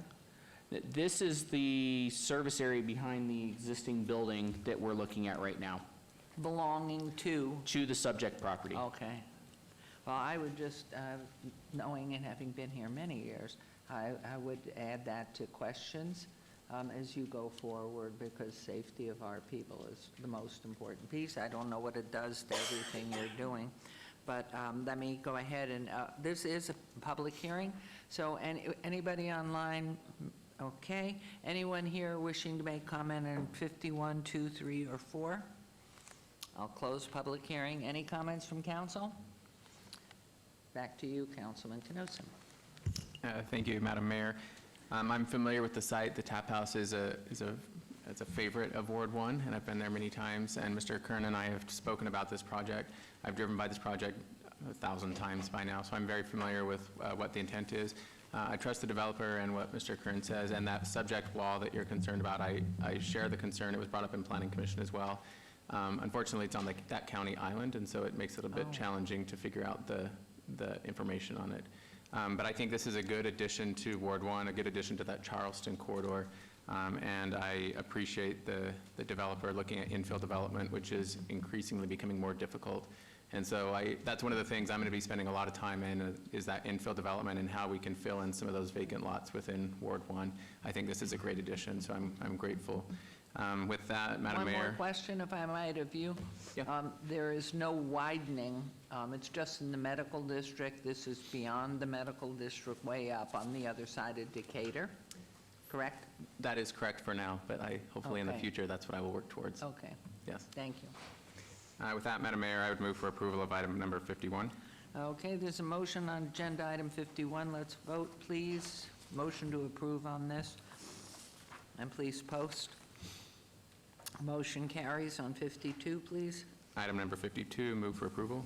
Thank you. There's a motion to approve on 52. Please vote and please post. Thank you. Motion carries. 53. Item 53, move for approval. Thank you. The motion to approve 53. Please vote. And please post. And final motion carries. Finally, 54, please. And item 54, I move for approval. Thank you. And there's a motion on agenda item 54. As amended, if we could, please. As amended. As amended. Thank you, as amended. Okay, and Mr. Okay, and that motion carries. Thank you very much. Thank you. Mr. Kern, I look forward to working with you. It's a very nice pocket square. No, I have to show it off. It's actually the most beautiful pocket square. It's my wife and me. Oh, is that And he brings a tear sweet. to everyone's eye, just like that. And she's due in 2 weeks. Congratulations. With a boy or girl? A baby girl. Oh, how nice. Oh, how wonderful. Best to the grandparents. Excellent. Okay, agenda item 55 and 56, VAR 78434, a request for a variance to allow a non-standard right-of-way terminus where a cul-de-sac is required on 22.95 acres, southwest corner of Ann Road, Wallapai Way. APNS, multiple R1, single-family residential zone number 56, VAC 8436, request for a petition to vacate public right-of-way generally located terminus of Stephen Avenue and the terminus of Ruffian Road. The applicant is D.R. Horton, Inc., and the owner is Four Star USA Real Estate Group, Inc. On both items, staff recommends denial, and Planning Commission recommends approval. These are in Ward 6, Mayor Pro Tem Fiore, public hearing items, which I declare open as the applicant or representative present. There you are again. I am. Good morning again, Mayor, members of the council. Stephanie Allen, 1980 Festival Plaza Drive, here on behalf of the applicant, D.R. Horton. You can see on this overhead, this is a project that took a lot of time, months and months and months of work with Councilwoman Fiore, Commissioner Brown, and the residents in this area. It's going to be a really great project with a multitude of different housing, lots of landscaping, and there's lots of work that went into this. Olympia Group and Canarelli's group were the original applicants, and they sold it to D.R. Horton. We're before you with 2 vacations and a non-standard street that's really more of a cleanup item for purposes of this overall master plan. And again, we think it'll be a really great project that D.R. Horton will be developing, and we very much appreciate you following Planning Commission's recommendation for approval. Thank you. Mr. Summerfield, how say you? Madam Mayor, staff supports the adopted Title 1904 100 Street Terminus Development Standards and therefore recommends denial of any deviations from those City of Las Vegas public rights-of-way requirements. Additionally, staff generally doesn't support the removal of public rights-of-way. Therefore, staff is recommending denial of both applications. Thank you. Thank you very much. Anybody online on these, Madam Clerk? No? Anyone from public wishing to make comment on either of these items, please come forward, state your name for the record. Closing public hearing, and Mayor Pro Tem. Thank you so much, Madam Mayor. And on the Planning Commissioner's recommendation to approve, we're going to approve agenda item 55. Thank you very much. There's a motion to approve agenda item 55. Please vote and please post. Motion carries. And on 56, please. And on our Planning Commissioner's recommendation to approve, we will approve agenda item 56. Thank you very much. Motion to approve. You're having a very good day. Please vote and please post.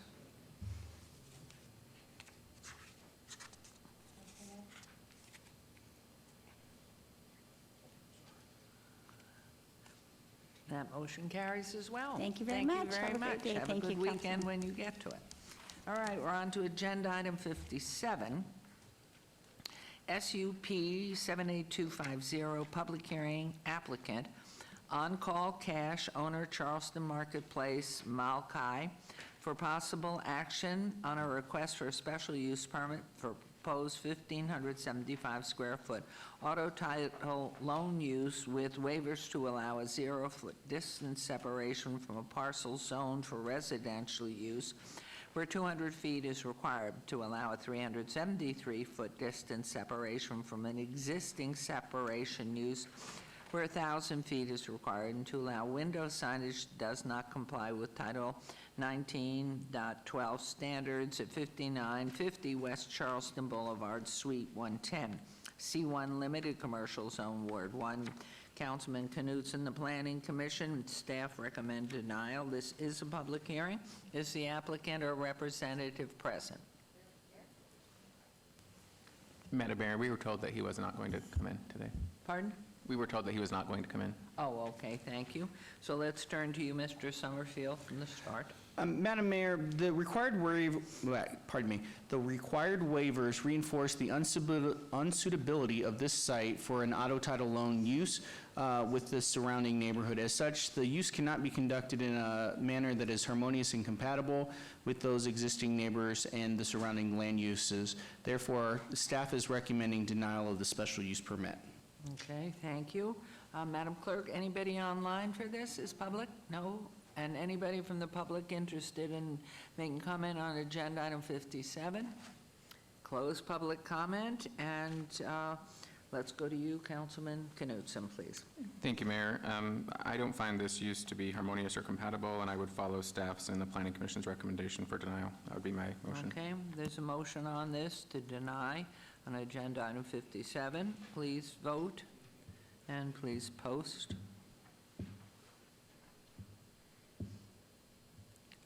There we go. Okay, and that motion carries. Thank you very much. Move on to agenda items 58 and 59. Okay. 58 SUP 78466, a request for a special use permit for proposed 26,010 square foot tavern limited establishment use, and number 59 SDR 78465, a request for site development plan review for a proposed two-story 16,192 square foot hotel with pool deck on 1.15 acres. The applicant owner is Escape Resorts, Inc., at 207 North 11th Street, T5 MS, T5 Main Street Zone. On both items, Planning Commission and staff recommend approval. They're in Ward 5 of Councilman Creer. Public hearing items that I declare open. Is the applicant or applicants present? Yes, ma'am. Hi, good morning. My name is Mike Pansero. I'm here representing the owner, who is actually here with me as well with Escape Resorts. And your name, sir, please? Mark Hunter, president of Escape Resorts. Okay, wonderful. And, all right, let's go to you, Mr. Summerfield. Madam Mayor, the applicant proposes to convert an existing vacant 31-unit apartment building into a hotel and construct a new building hosting the hotel's registration and a hotel bar. A pool deck and other amenity areas will be located within the interior of the site. The site will receive access via drive from the alleyway, and a new 31-space parking lot will be developed to the north of the hotel building. The proposed development generally conforms to the requirements of the form-based code and furthers the goals of the 2045 Downtown Master Plan.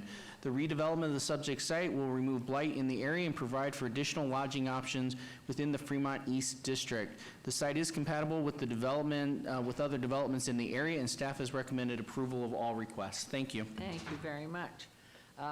Any comments that you would like to make, sirs?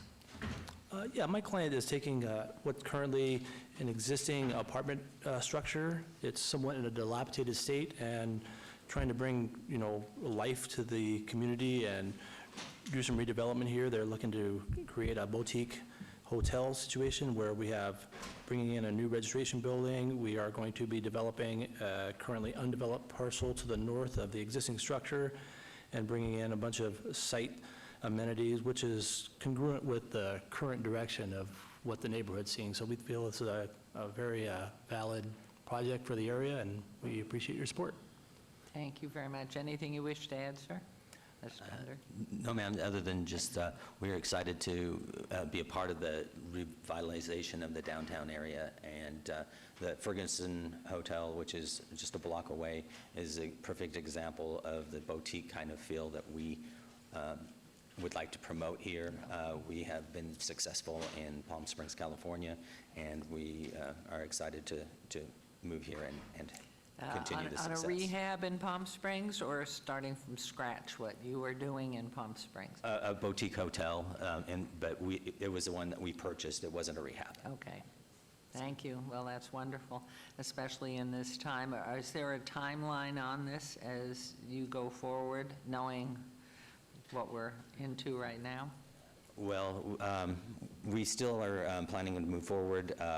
All of our financing and everything is moving forward in place with an estimated opening of beginning of next year.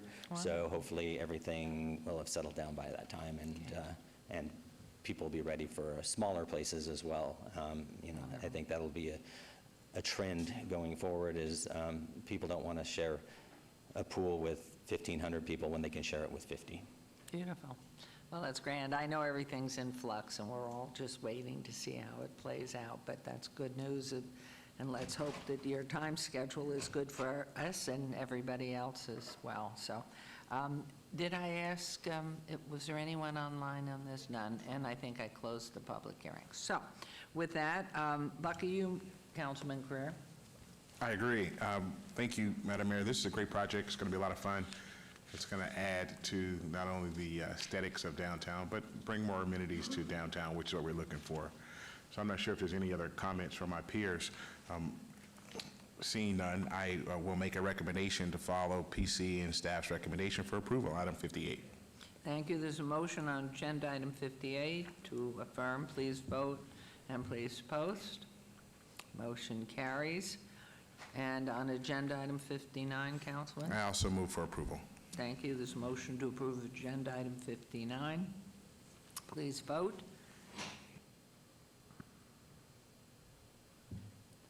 And please post.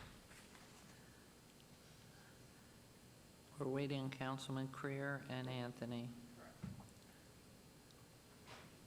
There you go. Confirmed, unanimous. Good luck to you. Thank you, guys. Look Appreciate forward your to it. support. Thank you. Thank you very much. And agenda item 60 has been obeyed to the 17th of June, so we'll move on to agenda item 61.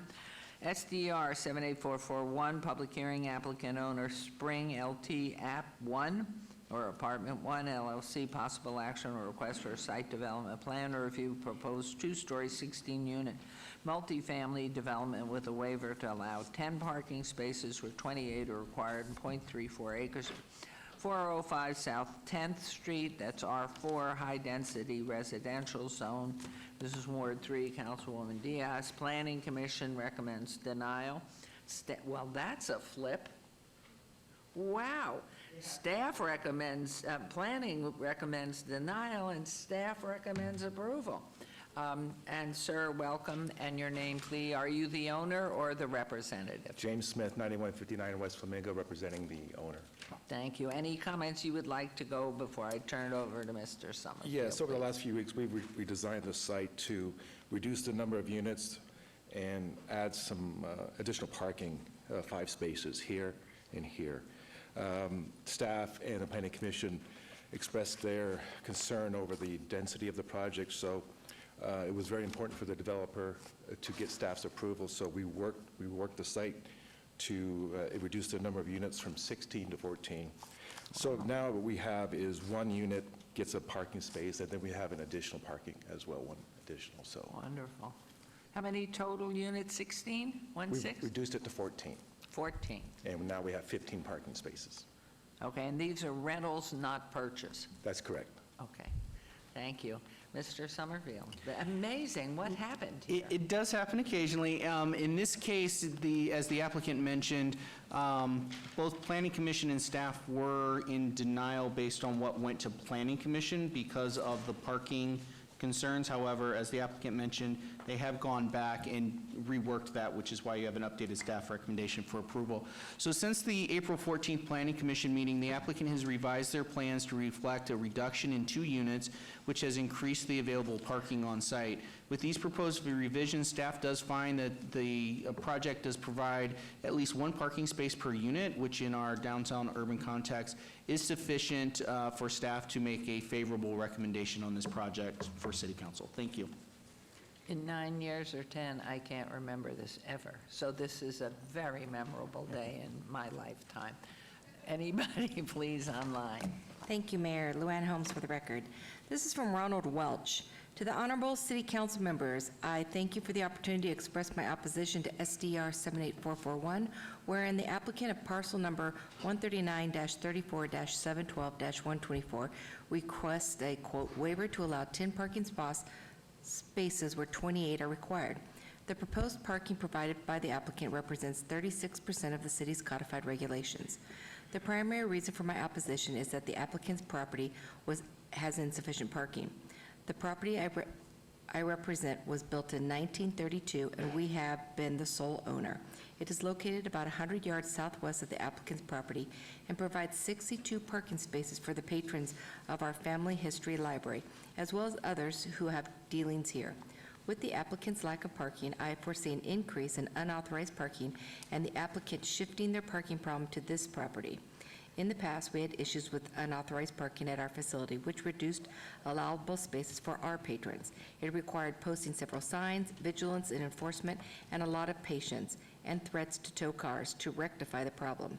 It was a problem because the typical family history patron is a more senior person, and we want to do what we can to assure that they have parking available and that it is closer rather than farther away. Finally, I spoke at the Planning Commission hearing expressing my opposition. The Planning Commission recommended that the applicant reach out to the neighbors to search for resolutions. I have yet to receive a request to meet to discuss alternatives. With the applicant's lack of effort to seek a solution, I ask that you sustain the Planning Commission's 7-0 vote to deny the waiver. Thank you again for consideration, my opposition in the decision. Thank you very much. This is public hearing. Is there anyone in present today that would like to speak on agenda item 61? Okay, I'll close public hearing and turn this over to Councilwoman Diaz unless anyone from council has comments. No, it's yours. Thank you, Madam Mayor.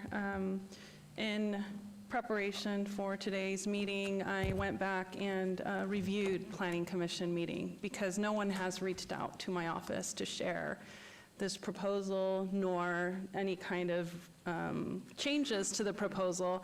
So we went back, my team and I, to kind of see what happened at that Planning Commission, and I concur with the person who just submitted their opposition to the project, that Commissioner Schlotman was very clear in saying that there needed to be some community outreach, a neighborhood meeting or two held.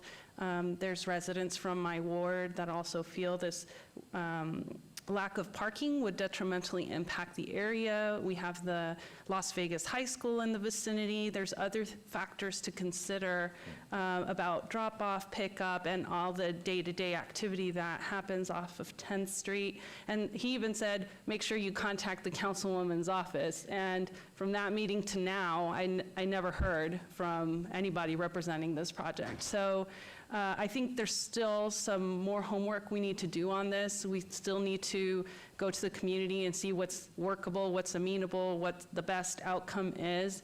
So with that, I'm going to request to hold this item in abeyance so that we can work through the discrepancies and the potential impact of having fewer parking spaces than needed. Well, I'd like to comment to that, Councilwoman. I'm not sure there must be a disconnect because I did reach out to your office last week in an email, and I have not received any information from that. So we've tried as much as we can. We've reached out to your office and didn't hear anything. We've increased the parking 50% from 10 to 15. So I'm not sure what else we can do. I mean, certainly we've come trying to make this thing the best project we can.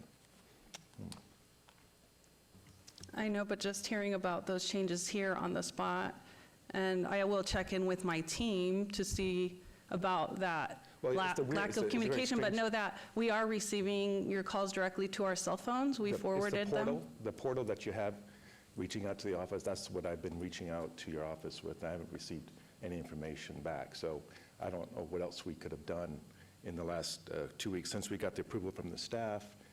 We just wanted to reach out to your office if you had any questions, but we didn't hear anything, so we just assumed that there was no questions. Since we had staff approval, we've reduced the amount of intensity from 16 to 14 units and increased the 50% of parking. It's all on site. The amount of traffic that this is going to play, we feel that we concur with the staff. We worked very hard so far, so we're at a little bit of a standstill here. I don't understand.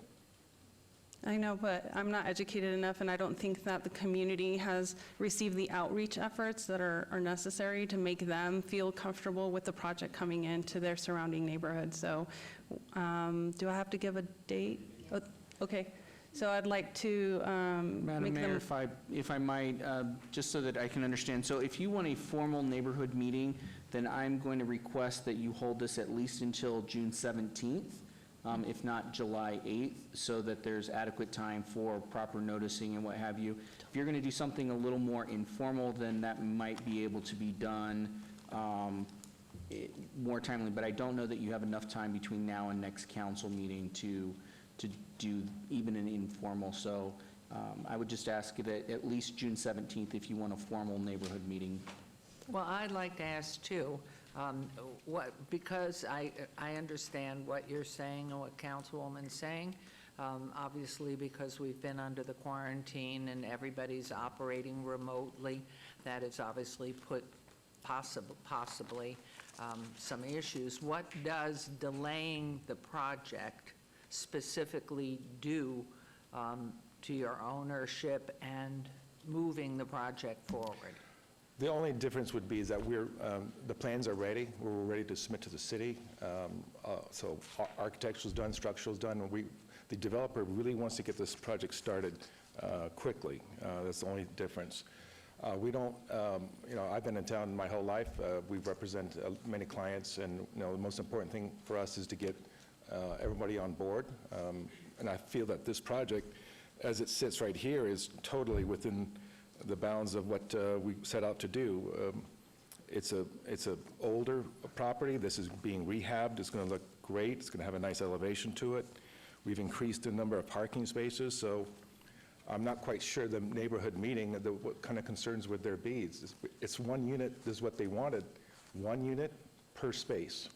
So I'm not sure, and we have an additional space on site, so I'm not sure what else the community would want to see from this. This is a conforming zone change. It's not even a zone change, it's a special use permit. Could I ask you, sir, did you in fact have community? I know it was difficult because we're all limited to 6 feet and having communities gather together.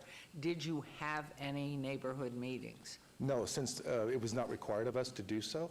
I got no response. Staff said specifically that we weren't required to have a neighborhood meeting regarding this. Okay, let me find out about that if I might. Is that unusual? Was that an unusual recommendation that they didn't need a neighborhood? So again, this is a site development review, so a neighborhood meeting is not a mandatory requirement. However, in typical fashion, when an item that has some contention to it, particularly contention with the neighbors, it is definitely in the purview of the Planning Commission to request a neighborhood meeting be conducted prior to the item coming back to City Council. And that's usually at the applicant's responsibility to hold that meeting before it comes back to City Council. As the councilwoman has indicated, there was a number of things that, because they knew that it was coming forward to City Council, that the Planning Commissioner for Ward 3 requested that the applicant do and have some additional conversations.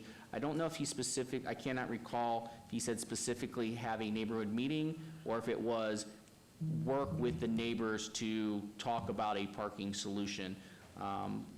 The applicant revised the plans and addressed the parking issue that staff had, which is why you've seen an update to the staff recommendation. Well, and perhaps, the letter that came to our city clerk, that had to have come from something.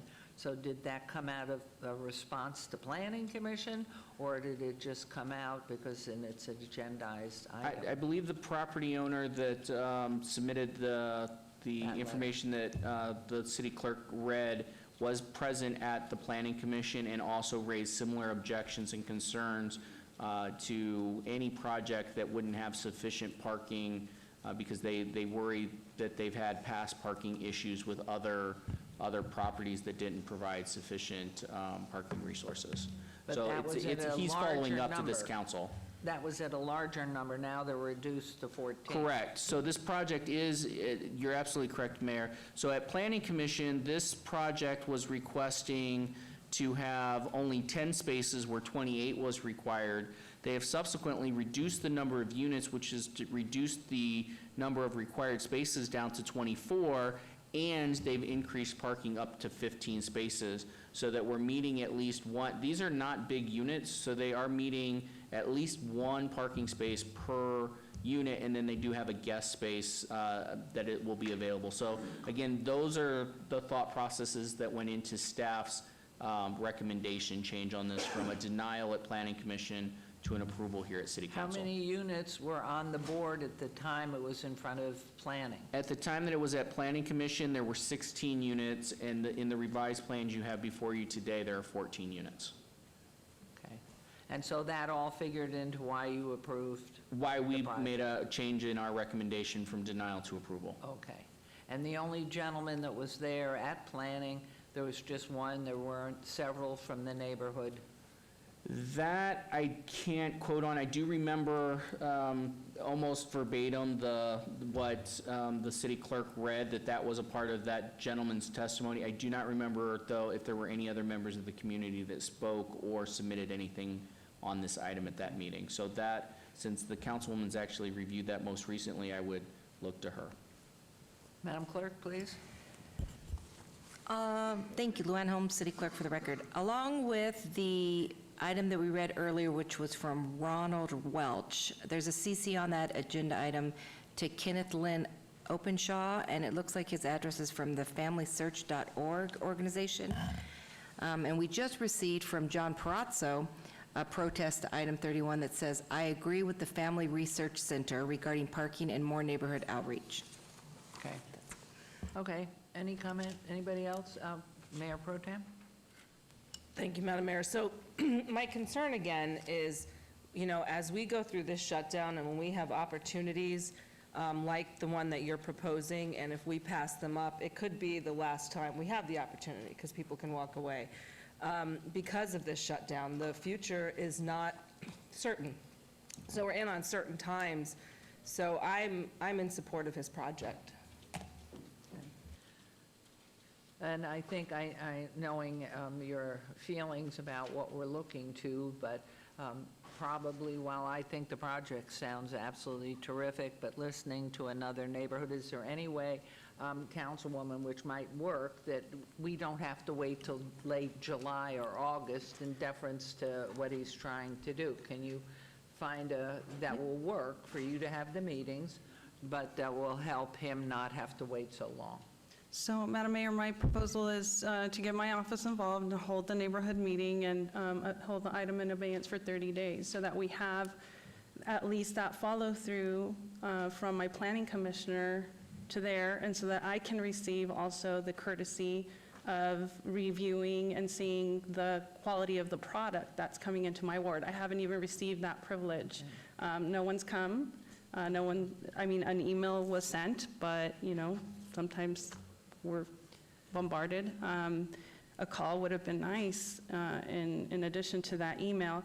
And there was neighborhood leaders like Melissa Clary who were also iterating their opposition to this effort. So I just want to do my due diligence. I'm about making sure that we share the information and we're all on the same page moving forward.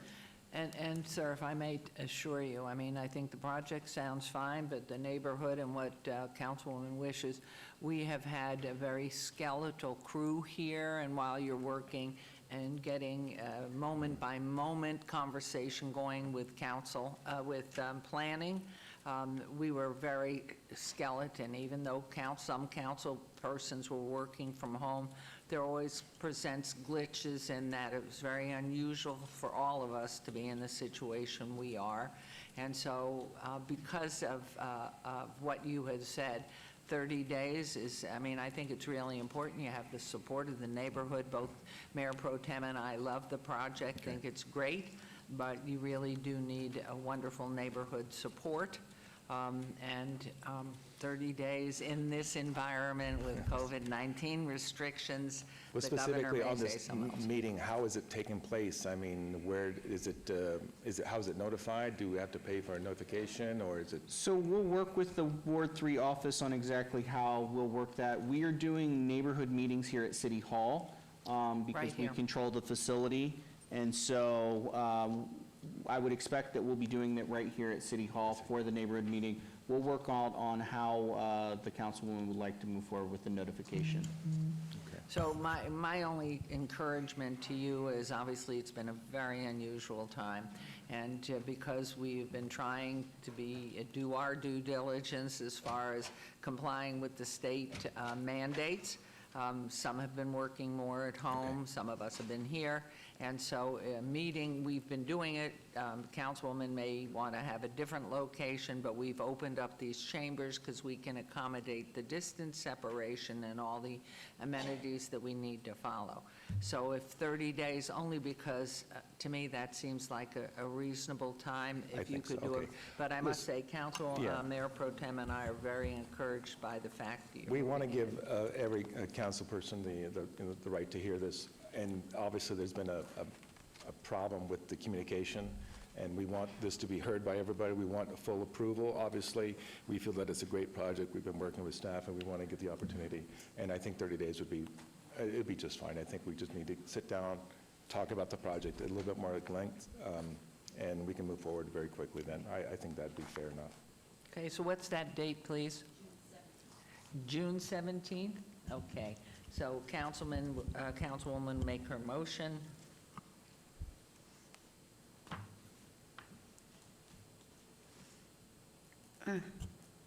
Madam Mayor, Who's, before she makes her motion, I just want to understand something. There has been 2 people in opposition of this? that have, Is that what I understood? well, that have been, that we know have spoken out, but we don't know in a meeting environment or anything like that. We just know, we have the letter, and then we have the other communication that our clerk just read. Okay, so I will defer to the councilwoman, but I hope that we can get this project moving as quick as possible, because I concur with the mayor pro tem and the mayor that we are in difficult times, and we need, and I'm just excited about improving the community with this great project. So thank you. Thank you. Okay. Was there anything else, Madam Clerk, because you were about to say something, I saw it. Thank you, Madam Mayor. I just wanted to clarify for the councilwoman, we have 5 more oppositions that came in postcard form. Okay. Thank you. Just to clarify, those oppositions were made on the previous application, or are they on this current reduction of units? That's to clear that what we want to put on the record. Thank you, Luann Holmes, City Clerk. For the notification on this council item for today, we got those postcards. But we don't know for sure if they've read that it's No, updated. or why, so. But I think the clarification given this month and the recommendation of Councilwoman Diaz, I think all that will, you'll know exactly what and who. And I'm not sure, are these cards, were these for this item? Because they don't have an item. Okay. Okay, so back to you, ma'am. So, Madam Mayor, I just, I want to make sure all of our planning commissioners voted it against it.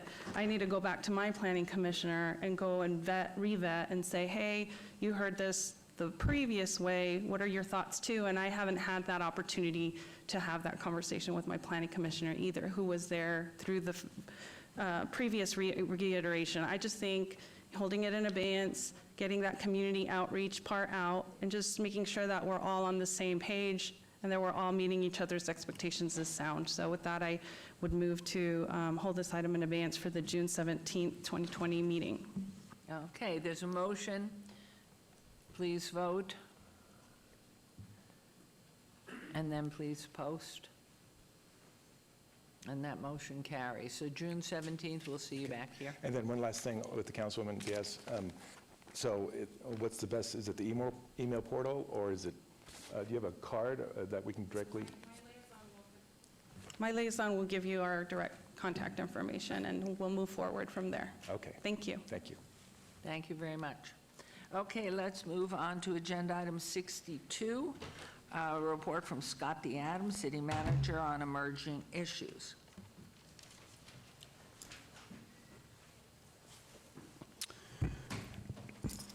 Good morning, Mayor, members of the City Council. Scott Adams, City Manager. My emerging issue report will focus on all the activities that we've been engaged in over the last almost 9 weeks now since we've been in a major shutdown. I think I have continuously iterated throughout my reports that my focus has been on really 3 things: keeping our employees safe, keeping our citizens safe, and then maintaining our essential services and functions. Over the last several weeks, it's been focused on budget, which you'll be hearing here very shortly, to get us through our financial difficulties, and reopening, because now we have shifted as a city from full shutdown into now a reopening mode. We are being very careful as we move forward to assess the state guidelines for reopening as we reopen our operations, city operations, and work with the community on reopening their operations, our business community in particular. I am pleased to say that our City Hall and DSC have reopened. I say that with some reservation in that we've always been open, but by appointment only. We're now open by appointment, and if a citizen comes into City Hall, they would need to contact our front desk and make arrangements for somebody in the building to meet with them. Both our employees and our citizens will be subject to a COVID-19 screen as they come into those two facilities by answering a few questions and being subject to a temperature check. We are recalling or calling back most of our employees as we open our operations. As you know, when we first shut down, we had to classify our employees by essential and non-essential. Those that could report, had to report to work, could work from home, and the non-essential employees that were home and really we had no work function for.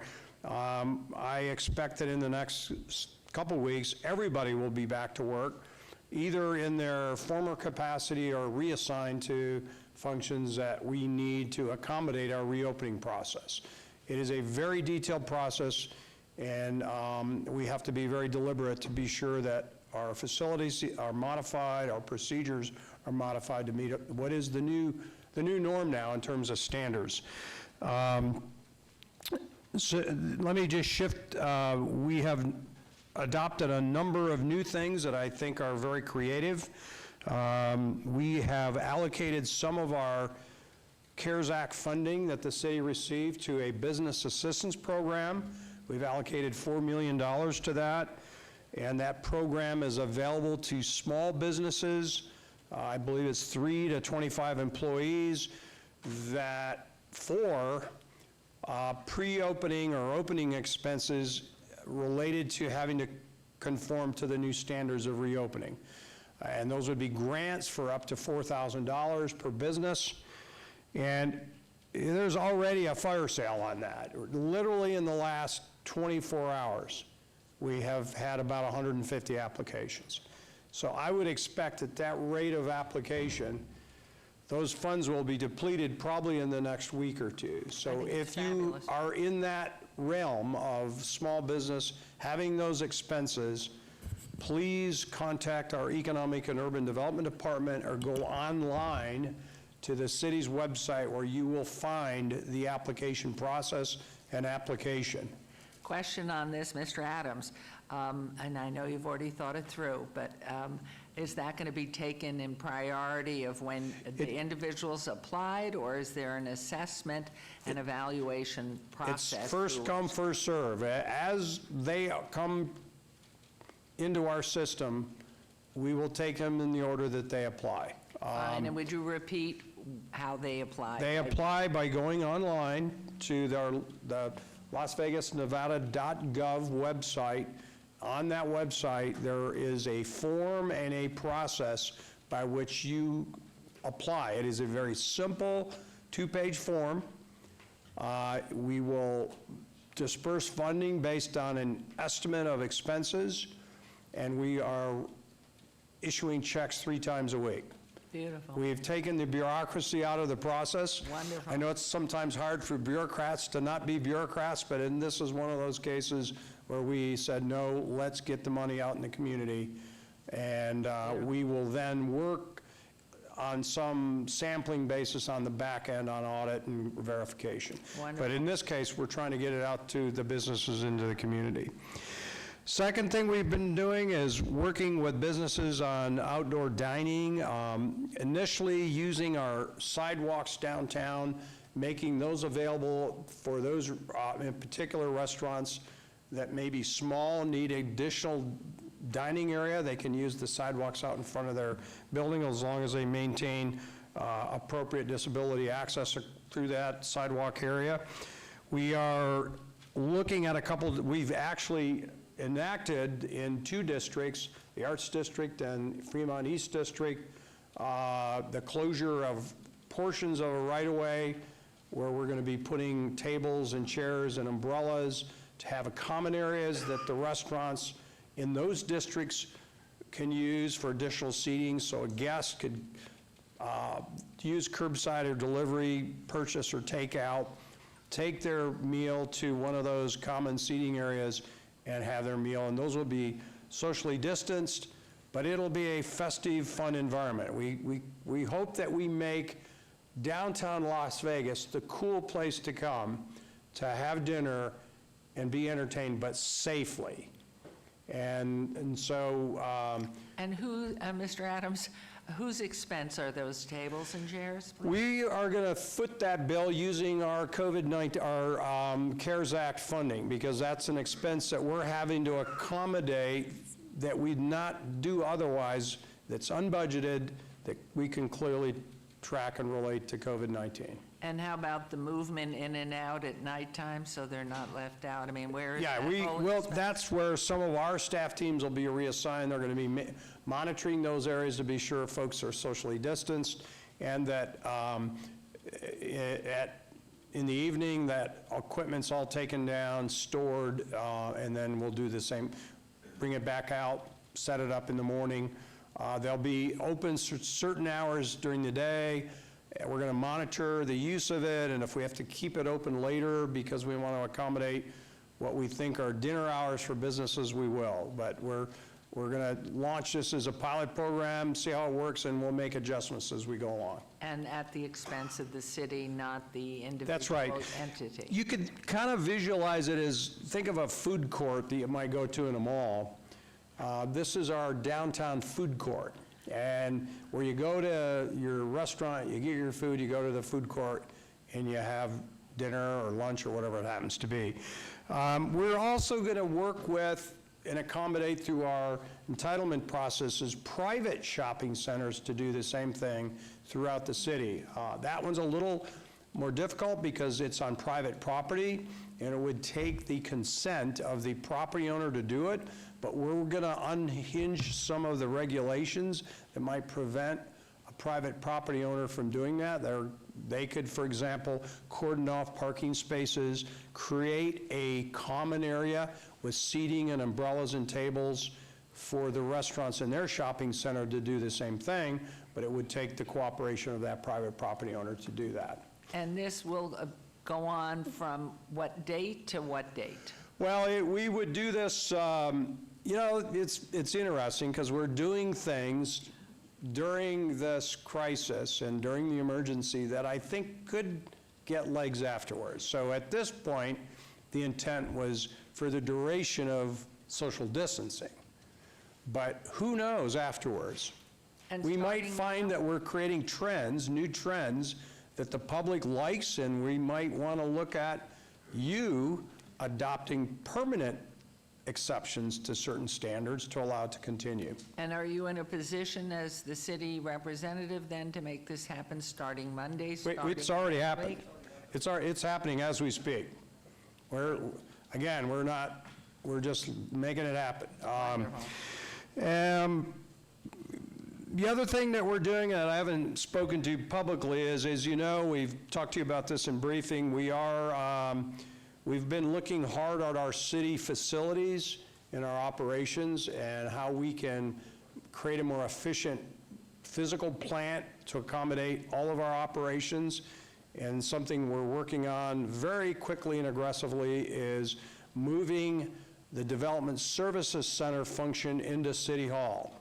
And this is one of those where one of the reasons we have employees coming through the front entrance of the building, it's temporary. We're making modifications to the first floor HR area and the hallway that normally our employees come through so that we can start to accommodate moving functions from the DSC, the Development Services Center, into City Hall. Ultimately, we see the entire DSC being in this building. We would move some of our other operations into some of the other properties we own, such that we could dispose of the Development Services Center and reduce the cost of operating our physical plant as a city. That's a very big building. It costs a lot to operate.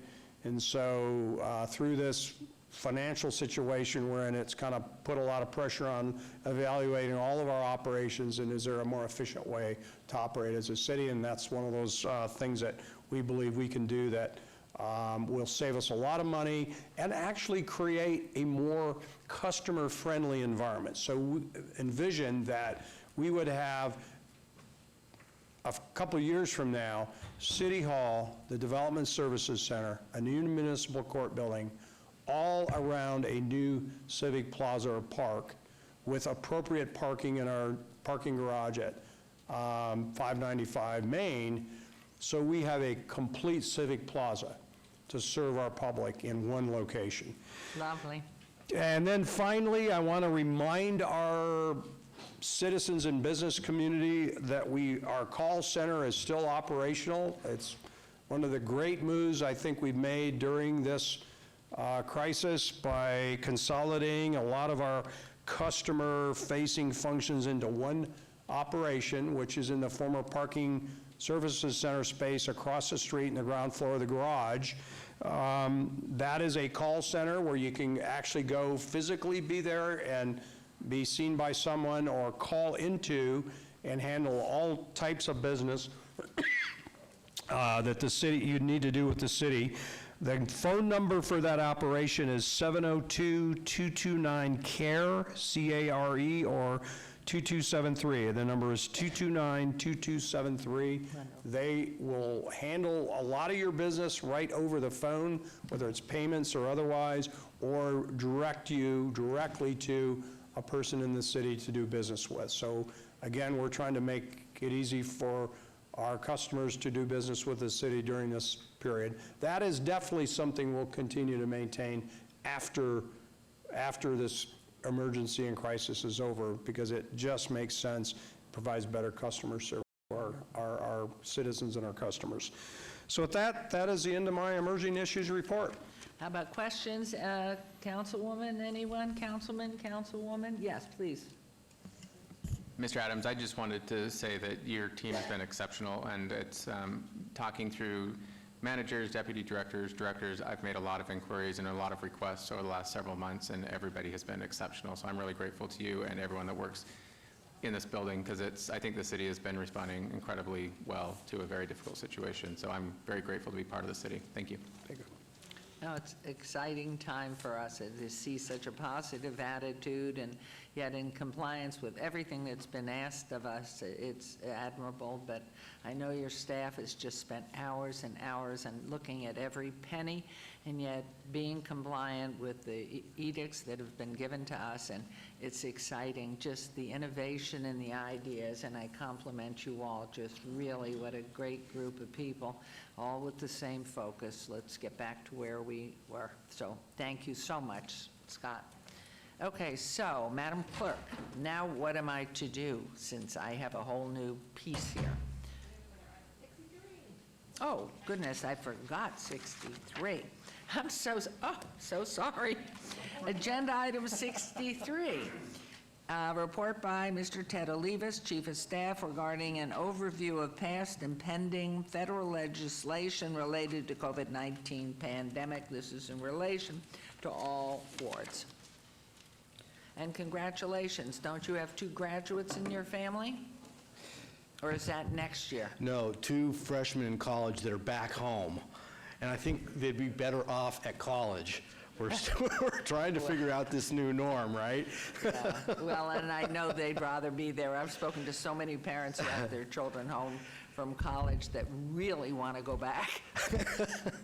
Yeah, good, so I'm not alone. So good morning, Mayor Goodman and council. For the record, Ted Olivas, your Chief of Staff. This morning I'm going to provide a brief overview of the federal legislation related to the COVID-19 pandemic. It's probably a good prelude to the budget discussion that we're going to be having after this.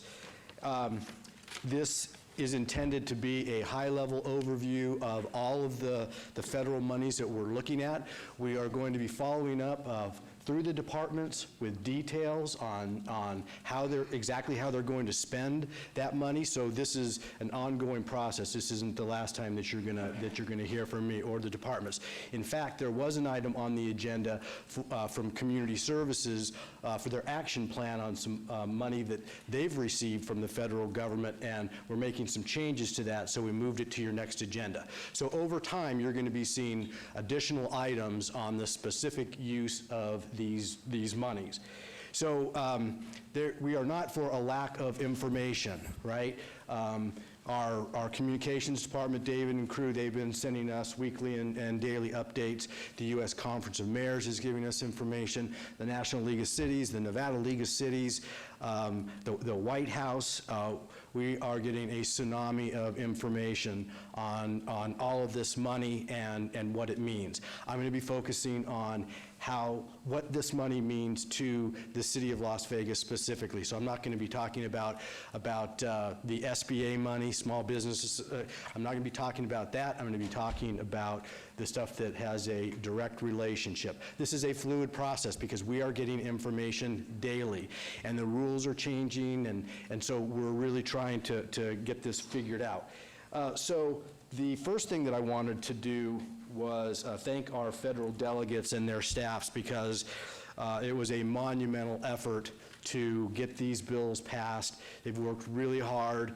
There's been a huge lobby for states and local governments, and I don't think that this has ever happened in our history. I think it's unprecedented. So I wanted to thank them for the information and assistance that they've been providing us. So, very quickly, so there are essentially 5 bills.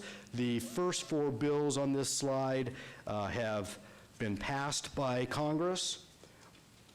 The last bill, the HEROES Act, was passed late last week by the House, but I'll talk about that and kind of where it's at and where we're headed as a part of this presentation. So, because we have never seen this amount of federal assistance in the past, we put together a federal grants committee at Scott's request. And what you'll see here are a number of the departments that have looked at this, the federal bills. It's not all inclusive. Some departments in the city use federal funding and some don't, right? I haven't used federal funding, so there's a lot of us that are trying to figure out what are the requirements and making sure that we're crossing all the T's and dotting all the I's. There's a lot to it. But you see agenda items from departments like Community Services, Emergency Management, and Fire and Rescue, and others for grant requests, right? So we have put together a team of grant subject matter experts, so we can get them in the room to give us some guidance and make sure that we're covering every opportunity in these bills. We're working with our counterparts at all levels, the county, federal, and otherwise, to identify opportunities, make sure that no one's missing anything. So it's a hugely collaborative effort. So the first bill that was passed is the Coronavirus Preparedness and Response Supplemental Appropriations Act. It was $8.3 billion, and that was essentially for money for the federal agencies to respond to the situation. The second bill was a Family First Coronavirus Response Act. It was about $192 billion. That was, among other things, provided the paid sick leave, tax credits, testing, food assistance and unemployment benefits, and Medicaid funding. That one did a lot, and that was a lot for the community. The third bill that passed, and I'm going to talk a little bit about this one, some details here, was the Coronavirus Aid Relief and Economic Security Act, the CARES Act, as we all know it. It was about $2 trillion. And again, among other things, it provided stimulus payments to the community, expanded unemployment, funding for public health, costs for state and local governments, which is key for us in response to the pandemic, and small and large business loans. So how did all of this work? Well, and why did we get an allocation? They allocated money, a minimum of $1.25 billion to each state, and if you were a a city or county over 500,000 residents, then you got a direct allocation. So the county, the Clark County got an allocation, and the city of Las Vegas got an allocation. We got about 119 million. The county got 295 million, and the balance went to the state of Nevada. As you can see, of the 1.25 billion, the allocation to Clark County was 45%. So 45% of the pot came to Southern Nevada, to Clark County, of which we got our portion of the distribution to Clark County. So we're 21.1% of the state population. The county is 52.4. So this is just the money per capita for our residents that comes to the city of Las Vegas because of our size. It was very specific, but in general, you could only use the funds from March 1st through December 30th. It has to be related to COVID-19 related expenses that were not originally budgeted, right? So Gary's going to be talking about next year's budget, but in our FY20 budget, one could argue that we really didn't budget for any of this, right? We couldn't have contemplated that. So a little bit about the eligibility requirements, what's eligible, payroll expenses. These are some of the expenses for services substantially dedicated to responding to the pandemic, recovery planning, money for small businesses, and payroll expenses for non-essential employees that we've reassigned to COVID-related tasks. Now, there are a number of other eligible expenses, of course. This is a high-level overview. And the ineligible expenses are revenue losses, which has been of concern to us, and capital improvement projects. So, moving on to the departments. This is kind of department specific.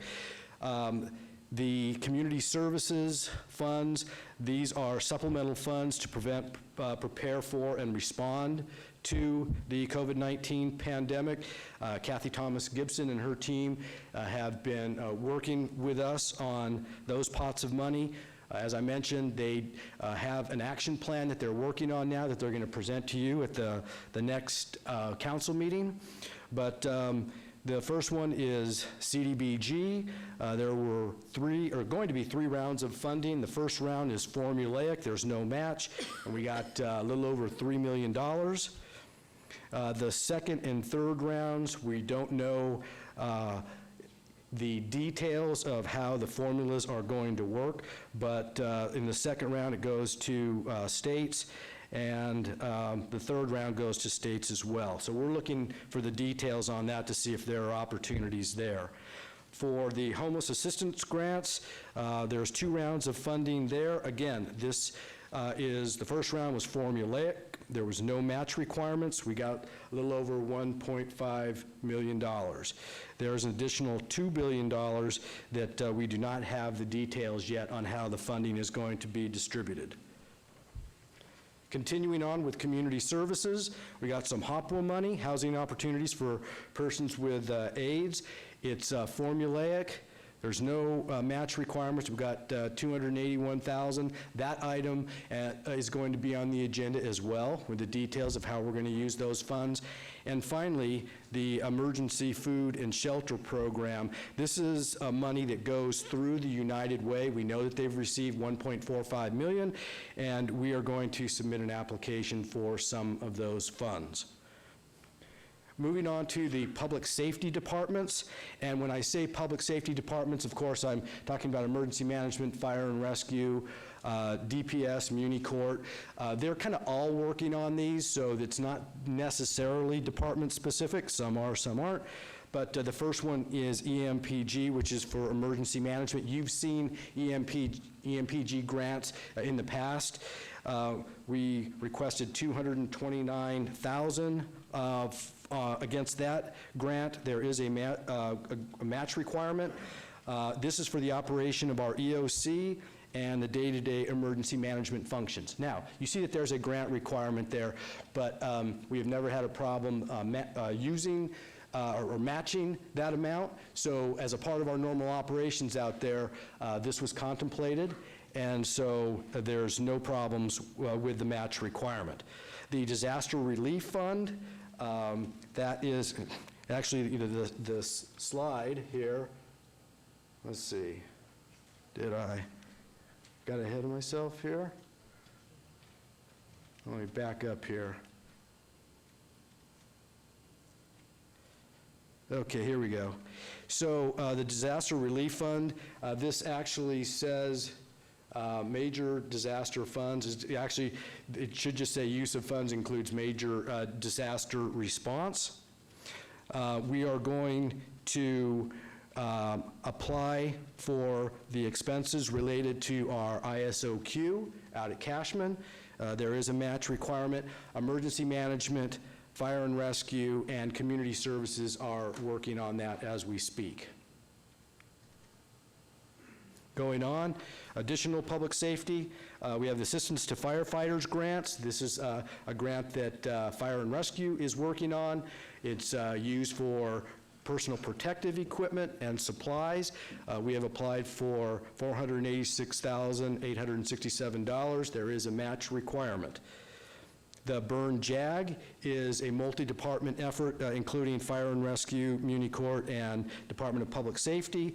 It's formulaic, and we were allocated about $1.5 million. We're working on an action plan for that. This says a cost share of 25%. There's actually no match requirement, we found out, so that's good news. And Health and Human Services, this is some money that was received by Fire and Rescue. We received $174,000 to offset lost revenues for transports. That is, again, formulaic, and there is no match. Going on to EUD, let me say this. I'm mentioning the Economic Development Administration money, but our EUD department has been working with the community, with the business community, identifying the opportunities for the SBA loans and other community monies. So the whole time that this has been going on, they have been doing community-related activity to help those in need. But specifically, so they've looked at the SBA portion of that bill, but this is specific opportunities for the city, and they're looking at an opportunity in that bill. You can see that it's funds for technical assistance for hiring employees, skills training, workforce development, so there could be some real opportunities here that they are reviewing at this point. YDSI, Youth Development and Social Innovation, they've got a couple bills that they're looking at. This isn't money that comes direct to us. This is money that goes through the state that we may be able to use as a part of our operation. So the fact that these monies go to different places, we're still looking at what opportunities we may have. So we know that we've got the Child Care and Development Block Grant and the Department of Education, elementary and secondary education. There are opportunities in those bills that are being reviewed as we speak. On to cultural affairs. The National Endowment for the Arts and Humanities each received money. We have submitted an application to the National Endowment for the Arts for $50,000 for local artist contracts, and have submitted an application for up to $300,000 for some of our cultural education programs. So now I'm moving on to the fourth bill. That was the CARES Act, right? That was the third bill. So now we're moving on to the fourth bill, which is the Paycheck Protection Program and Healthcare Enhancement Act.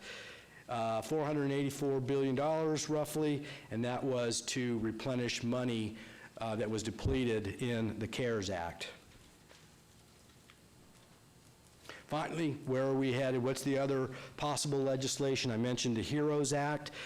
It was passed last week by the House of Representatives.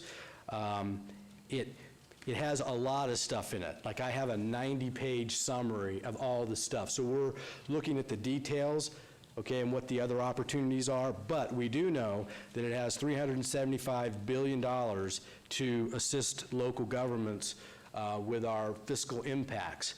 And that's huge for us, the revenue losses. Now, it doesn't look like that there's support in the Senate, right? But it was passed by the House. They are looking at some other bills. I found out yesterday, which is why I handed this out versus having it teed up previous to. Gary said, hey, you know, there's a SMART Act out there, and we're reviewing that now, and that relates to money to the cities and counties and the state for the financial fallout. As you know, there's, and I mentioned this in the very beginning, there's a broad coalition. We're looking for additional funds, right? Particularly from a revenue loss perspective, which could be really helpful to us. So there's a lot of folks engaged that I mentioned before, the U.S. Conference of Mayors, National League of Cities, Nevada League of Cities, NACO, I mean, all of them. Everybody is engaged in this. Huge lobby effort.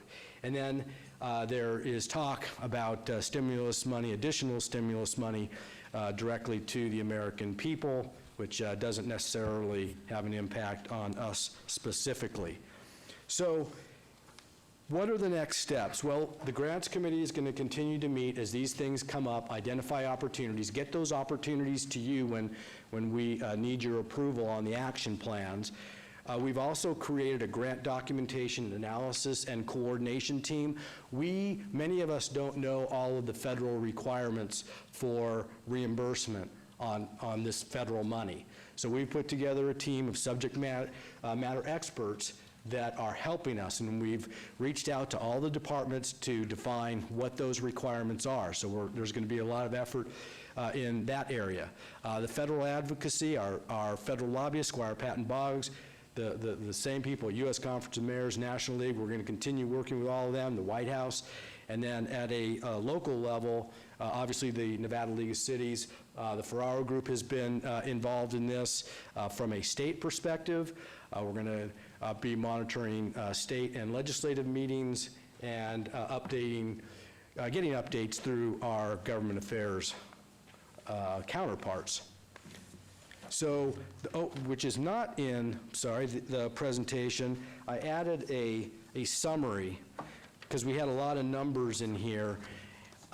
This summary on the back page just identifies the funds that we've already been allocated, the funds that we've applied for, and opportunities that we're reviewing at this point. Sometimes there's an amount, sometimes there's not. But we have received over $125 million to date. So that, we've got that. We have to figure out an appropriate way to use those funds. We've applied for just over $1 million more. We're looking at new opportunities, and we're hopeful that there will be another bill coming that could be helpful to us. So the message here is that it's a static process, right? It's ever changing. We're getting new information all the time. But your staff, starting with the city manager's office, we are monitoring all of that and trying to identify all of the opportunities that we have. And I'll follow up in briefings about where we're at with those over time. Thank you. Okay. Mr. Olivas, great report, great PowerPoint, great to everything here. I would ask one thing, that these be dated page by page in the future. Okay. That your comprehensive report as well be dated. Okay. And that as you get updates, just ship them to us so we can pull out the old page and put in the new page with anything that's happened, if in fact the funds have been received or are pending and what the match is, if there's any. But any of these pages, I mean, I thought this was terrific. I'm going to put it in my binder to keep, but would love to have a date, as I say, on each page so that we know, and when we get inquiries from anywhere that we get so many, you know, what's happening, explain to me about this act and this allocation. And so I think this is great. It's something that we're going to be using every day because obviously every day, everything changes. That's right. So- I'd be happy to do that. In fact, after the budget hearing, I'll send an email to everyone with that information. Great. As amended. Great. I mean, and Okay. every page, because going forward, you may say this is only a CARES Act change. Sure. So we can, every one of us, keep this and have that information. I thought it was a great report. Council, any comments, questions you might have of Mr. Olivas? Yes, please, Councilman Knutson. Thank you, Madam Mayor. Mr. Olivas, I had one question and one request. The question would be, if we are unable to spend the dollars in the time allotted, what happens to those dollars? That'll be the question, then I have a request too. Madam Mayor, through you, it goes away. Thank you. So, but I can tell you that we are committed to being diligent in using all of these funds for our community. Spend away. The second request is, Councilwoman Diaz and I sit on the Health District Board, I sit on the LBGA Board and the SNRPC Board with Councilwoman Seaman. My regional role sometimes is confusing for me as compared to my role here at the city. And these conversations are similar with those organizations as well. Would it be possible for you to send a regular email saying, these are the groups we're working with on some of these local or regional applications for funding? Sure. So if you're working with people from the county or the LBGA, if you're able to send an update saying, here's what we're doing, it helps me prepare for those other meetings. Sure. Thank you. Be glad to.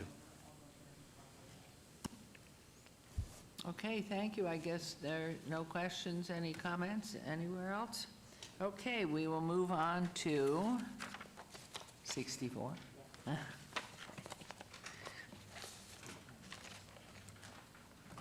Okay. Agenda item 64, instruct the city clerk to set the public hearing dates, appeals from the City Planning Commission meetings, dangerous building nuisance litter abatements.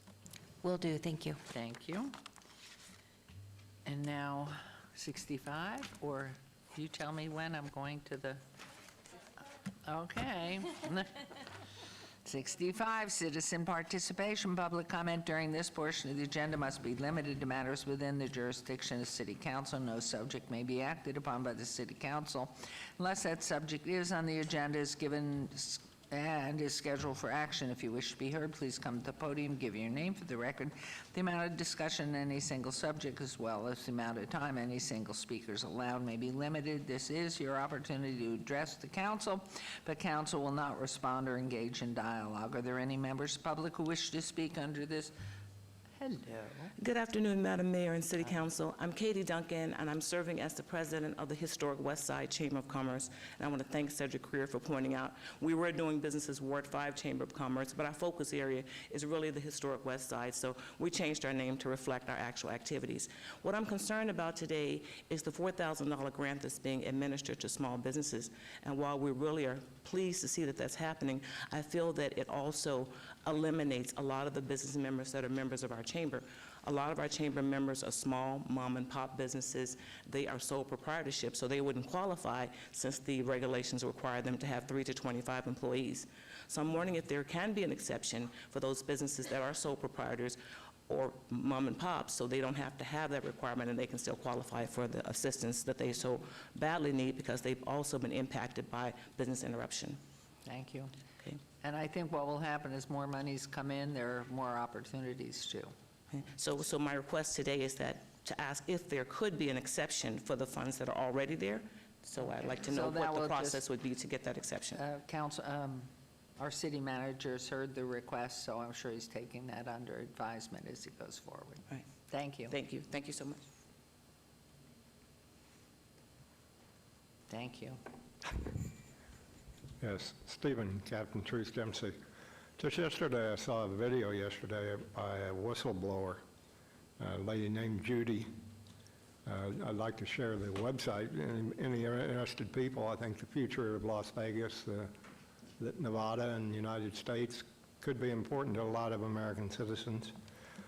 What you do is you go to, you have to remember 2 words, parachute and pandemic. You remove the P-A-R-A from parachute, and you type in www.bitshoot.com, and then pandemic. You add an L to pandemic and turn it into plandemic. Because Judy explains, when she got out of jail, she explained how the plan was to cause this pandemic. I'm not going to tell people what to see or what to hear, but I think it's very, very interesting. And once again, it's bitchute.com, and you search pandemic, Pandemic, but you put an L right after that, the P. It's plandemic. And I hope that you were right, by the way, Mayor. Something has to be done, otherwise we won't have a country. Have a great day. Thank you.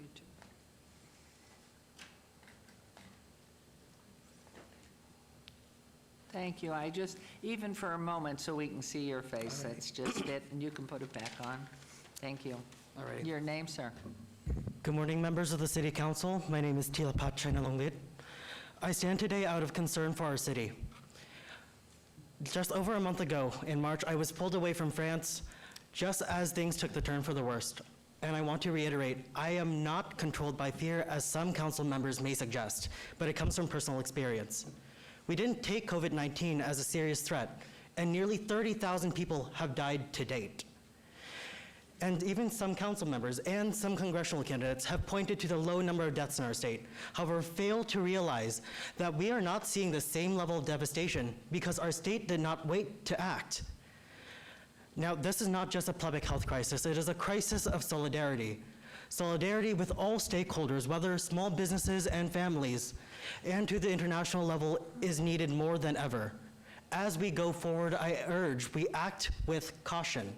If nations of the European Union could barely cope, the same thing can very much happen to Las Vegas.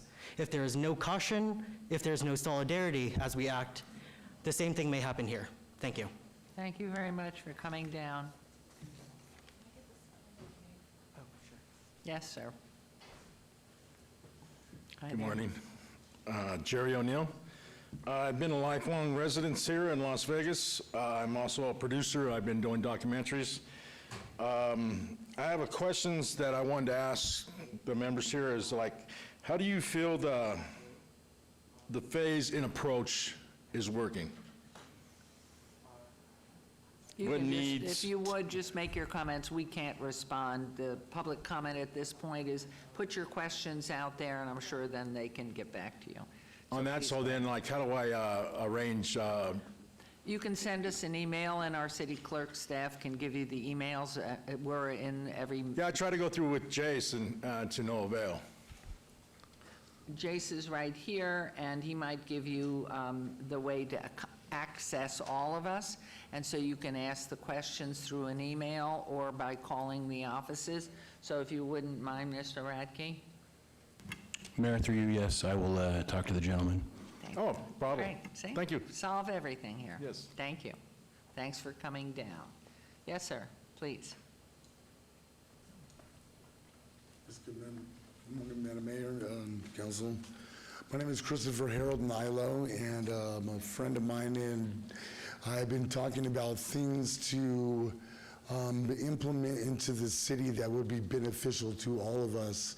And I've been asking different groups of individuals throughout the city. The first thing that we think should happen is all nonviolent inmates should be, with the exception of pedophiles and murderers, should be released. With the agreement and understanding, they are being released to also help beautify the city. I don't know why this has not been implemented into our society. Why aren't there not gardens and fruit trees in all the parks? Water wheels, water condensation boxes.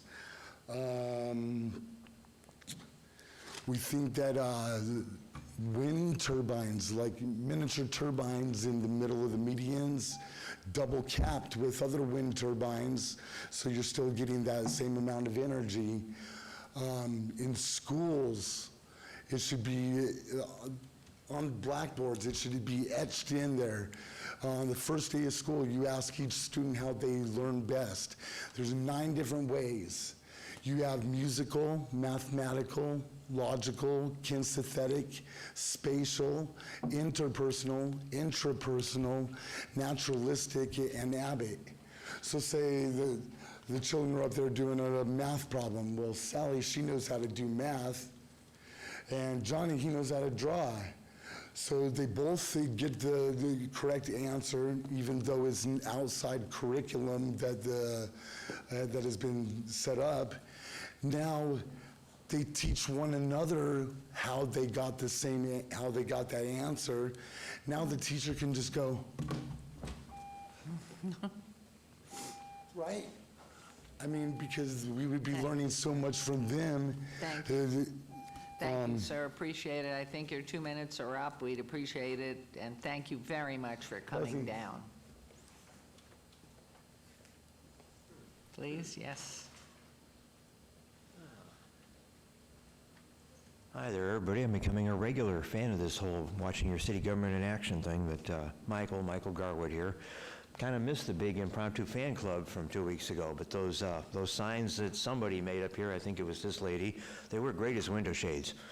So, and then people can see you're voicing your support for you and all that. So a couple things that I think the city could open sooner, and the heck with what people in Carson City think about that, are gym and pool facilities. You're swimming in chlorine, I mean, come on. And the showers too, because people need to clean up after they worked out. I see no excessive risk in that. So that's just a little pet peeve on there, trying to get back to normalcy. And some of our businesses are reopening and we need customers. The places that are open on Fremont, and I hope the rest of them do, Container Park, Flippin' Good Burgers, Nacho Daddy, a couple places I've been to. That's what little money I have left. And still waiting on the rest of my stimulus check and that census job that may come sometime this summer. Then I could afford to go out and eat at some of our wonderful restaurants and bars. And the bars, can we get them to reopen? You know, find some way to do that. The folks over here at Rebar turned into Boardwalk Liquors. Great idea, but they're only open 3 days a week. What good is that? So if anybody knows them, pass that on. Little things like that. Just, you know, as far as getting the city's industry back to normal, who knows? We're working against fear. When half the country is afraid to leave the house, there's never going to get on a plane again. I don't know what we can do about that. I wish I could have gone in person to the LVCVA board meeting. However, that was held last week. I don't know. Like to find out how to watch it online or something like that and see what they had to say. I don't know. Try to put a positive spin on what's going on. So best I can do for now, and see you in a couple weeks. Thank you. Keep up the good work. Coming down and commenting. Anyone else? Anything online, please? Madam Clerk. Thank you, Mayor. Luann Holmes, City Clerk, for the record. We have 3 public comments from John Perazzo, so I'm going to combine them all into one. The first is Scott Adams gave the 702-229 CARE, which is 2273 number. I have begun the process of paying for our garden beds through them. Thank you, Manager Adams, for all your work. He also states, I'd also like to pay for the garden beds with my wife are using at the community garden at 1200 Blankenship in Vegas Heights, but the registration.lasvegasnevada.gov/site is closed. Recreation Specialist Tanya Taylor recommended payment. And lastly, from Mr. Perazzo, Caleb Hopler from the U.S. Census Bureau has reached out to me for more to the story on how I was using their data for the Senior Citizens Advisory Board. I'm still working on this reply, and Chief Deputy City Clerk Stacy Campbell is helping me. Thank you. And last public comment is from Adriana Carter. States, I've been out of work since March with 2 kids, rent and bills. Unemployment approved me in April, but has not put anything on my card. I call every day from 7:30 to 12 and nothing. The one time I did get through, they disconnected me for pressing option 3. Thank you. Thank you very much. So anyone else from the public? Okay, I will close public comment, and we will move on to agenda item 66. Council member recognition. Comments made by individual city council members during this portion of the agenda will not be acted upon by the council unless the subject is on the agenda and scheduled for action. Are there any members of council who wish to speak under this portion of the agenda? And the answer is always yes. So we'll start with you, Councilwoman Seaman. Thank you, Madam Mayor. So I think I have some slides up here. But first, I would like to talk about Memorial Day.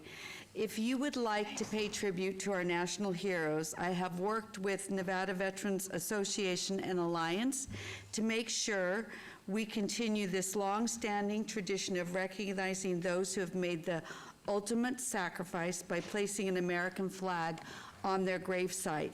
It will be a little bit smaller than normal, but we want to make sure those that want to go and place flags in honor do so. Masks and gloves will be provided if you need it, and all social distancing and safety protocols will be followed. This will take place Saturday at the Southern Nevada Veterans Cemetery at 1900 Veterans Memorial Highway in Boulder City.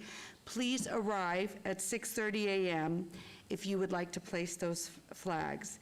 If you have any questions or need more information, you can always contact my office at 702-229-2420 or email us at ward2@lasvegasnevada.gov.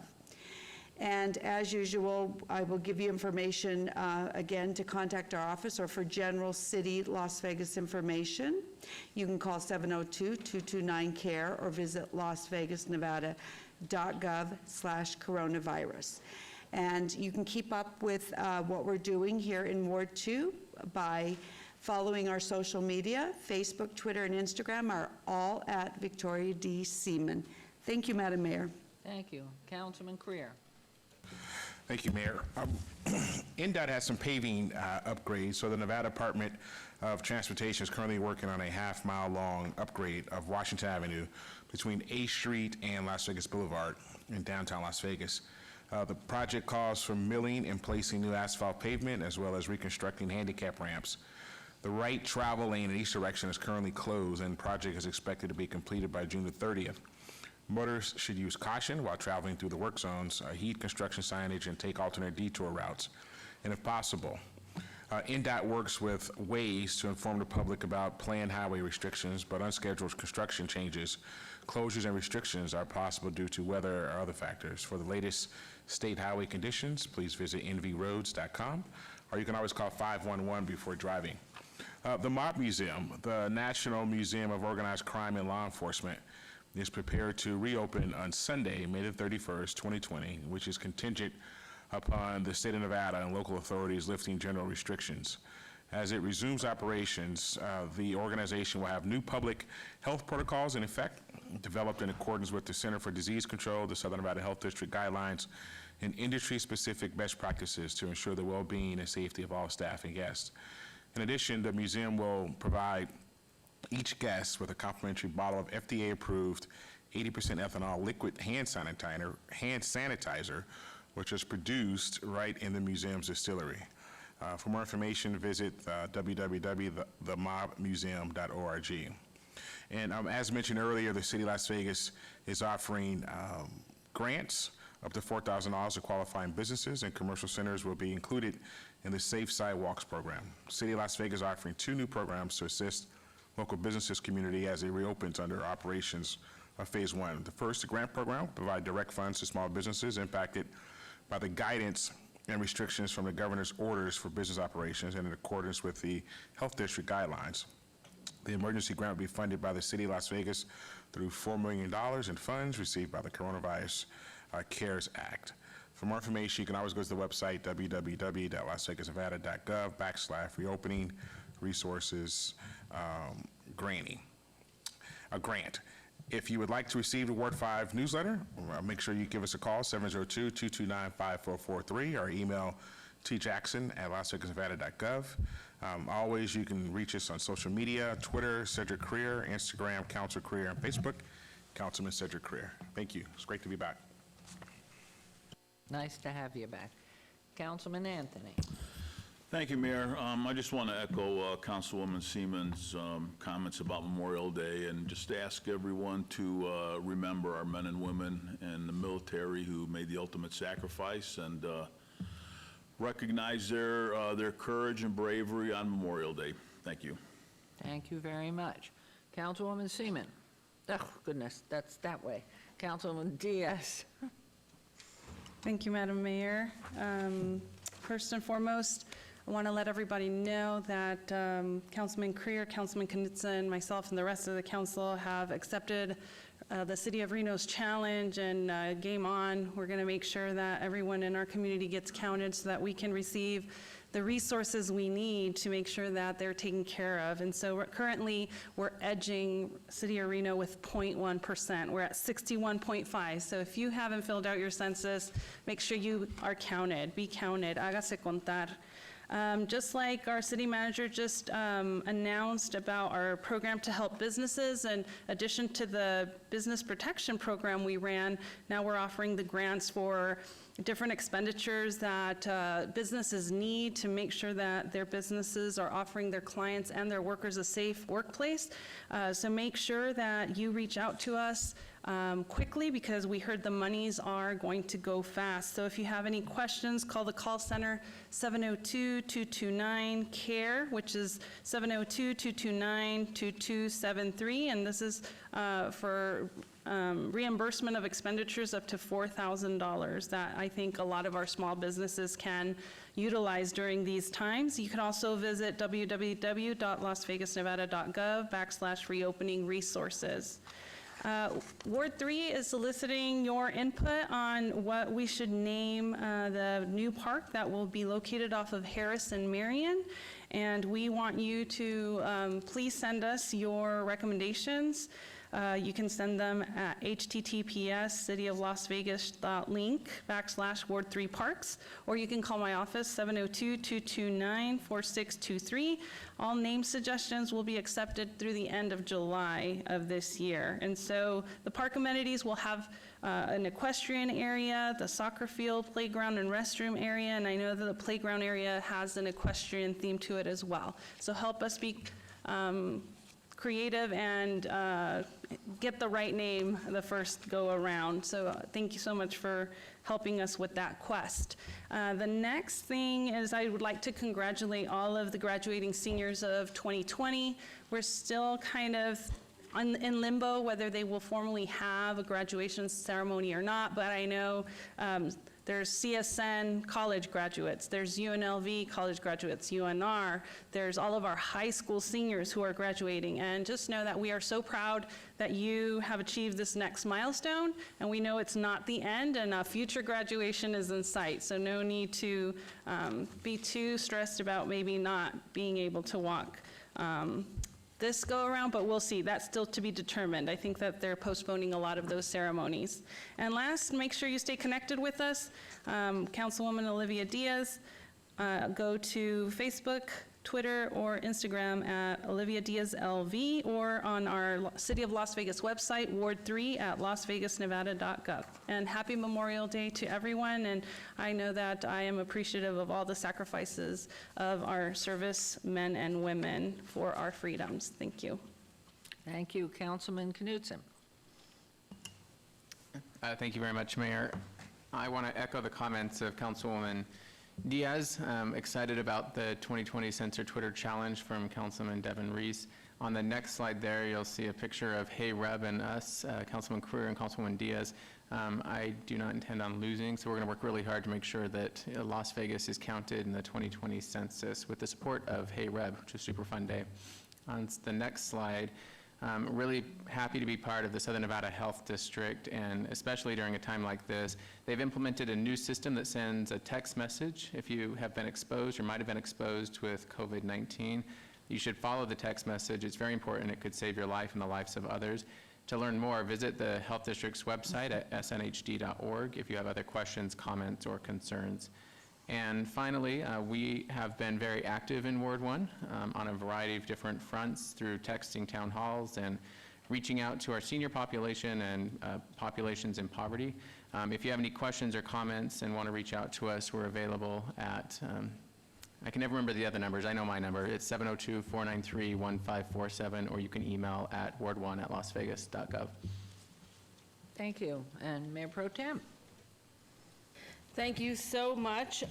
You know, a couple of weeks ago, I sent out a letter to all of my businesses in Ward 6, and I've heard a lot of feedback back from them, and with the shutdown, there's going to be a few of our companies and businesses that are going out of business, and most of them don't realize. So as I look to help from outside resources, I found a few legal attorneys that can help out, and if you would reach out to them, it's called the business interruption insurance.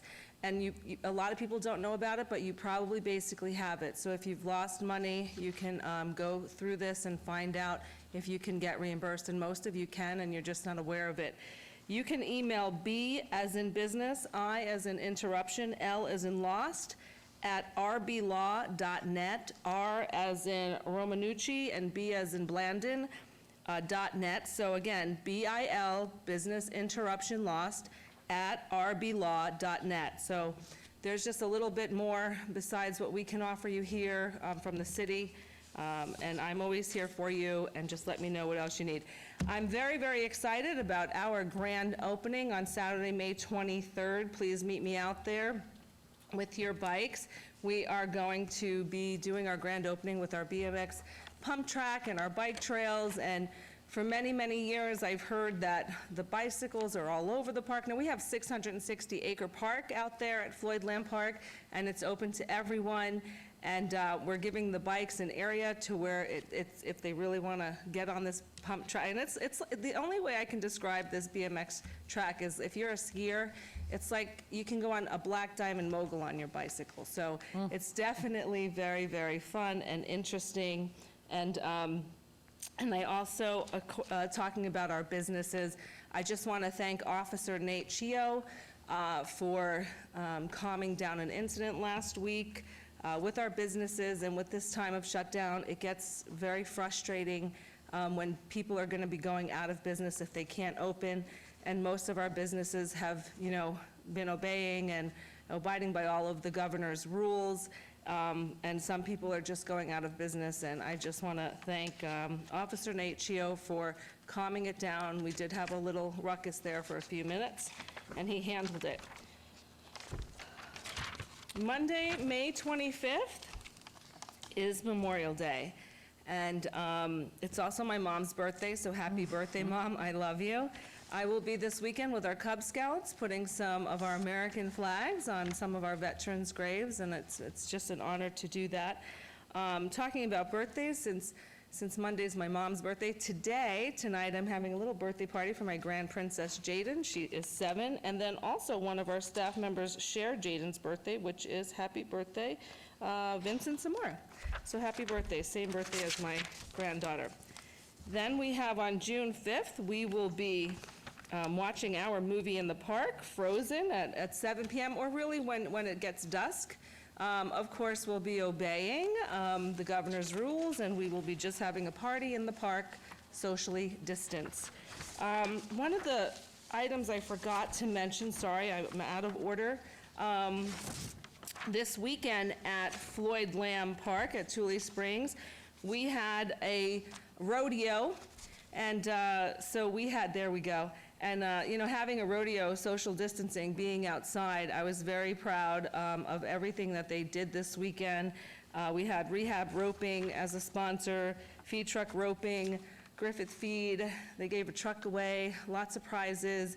And in Floyd Lamb Park, I want you to imagine through this shutdown pandemic, just in the month of April, because our park is 660 acres, just in the month of April, we had over 30,000 people in our park, safe and just common sense, having a good time.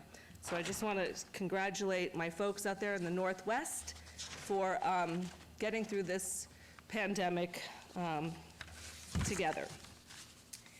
Also on May 25th, besides being Memorial Day, it's our National Missing Children's Day. And it's a very important day as we constantly search for our missing children.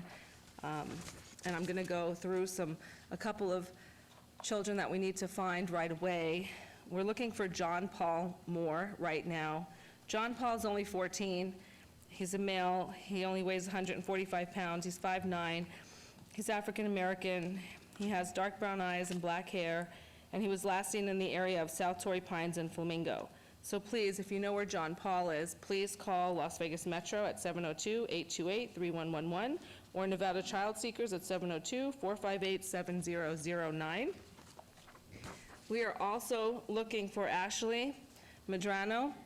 She's 15. She's 4'8". She weighs 148 pounds. She's got brown eyes and brown hair. She's Hispanic.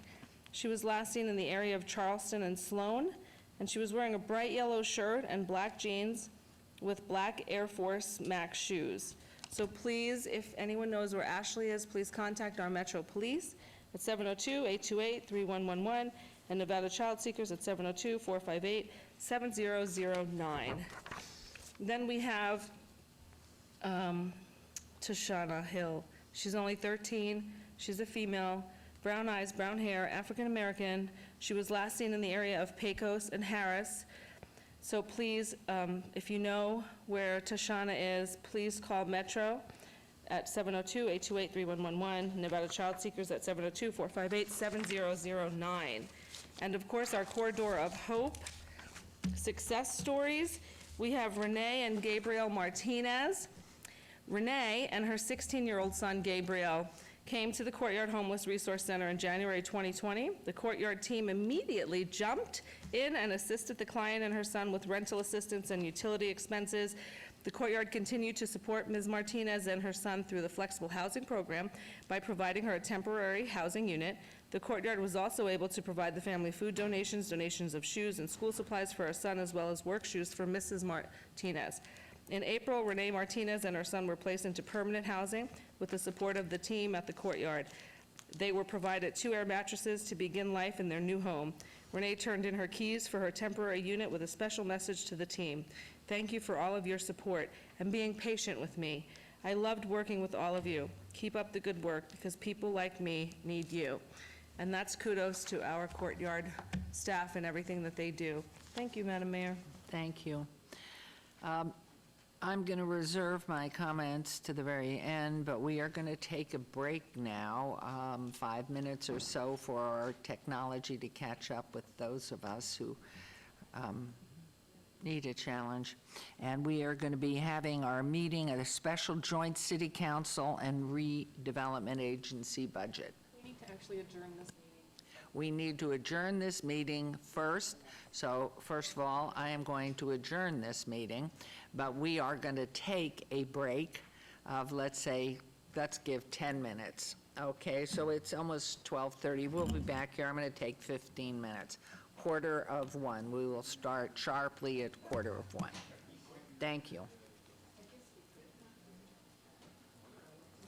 Oh, my God, long sitting.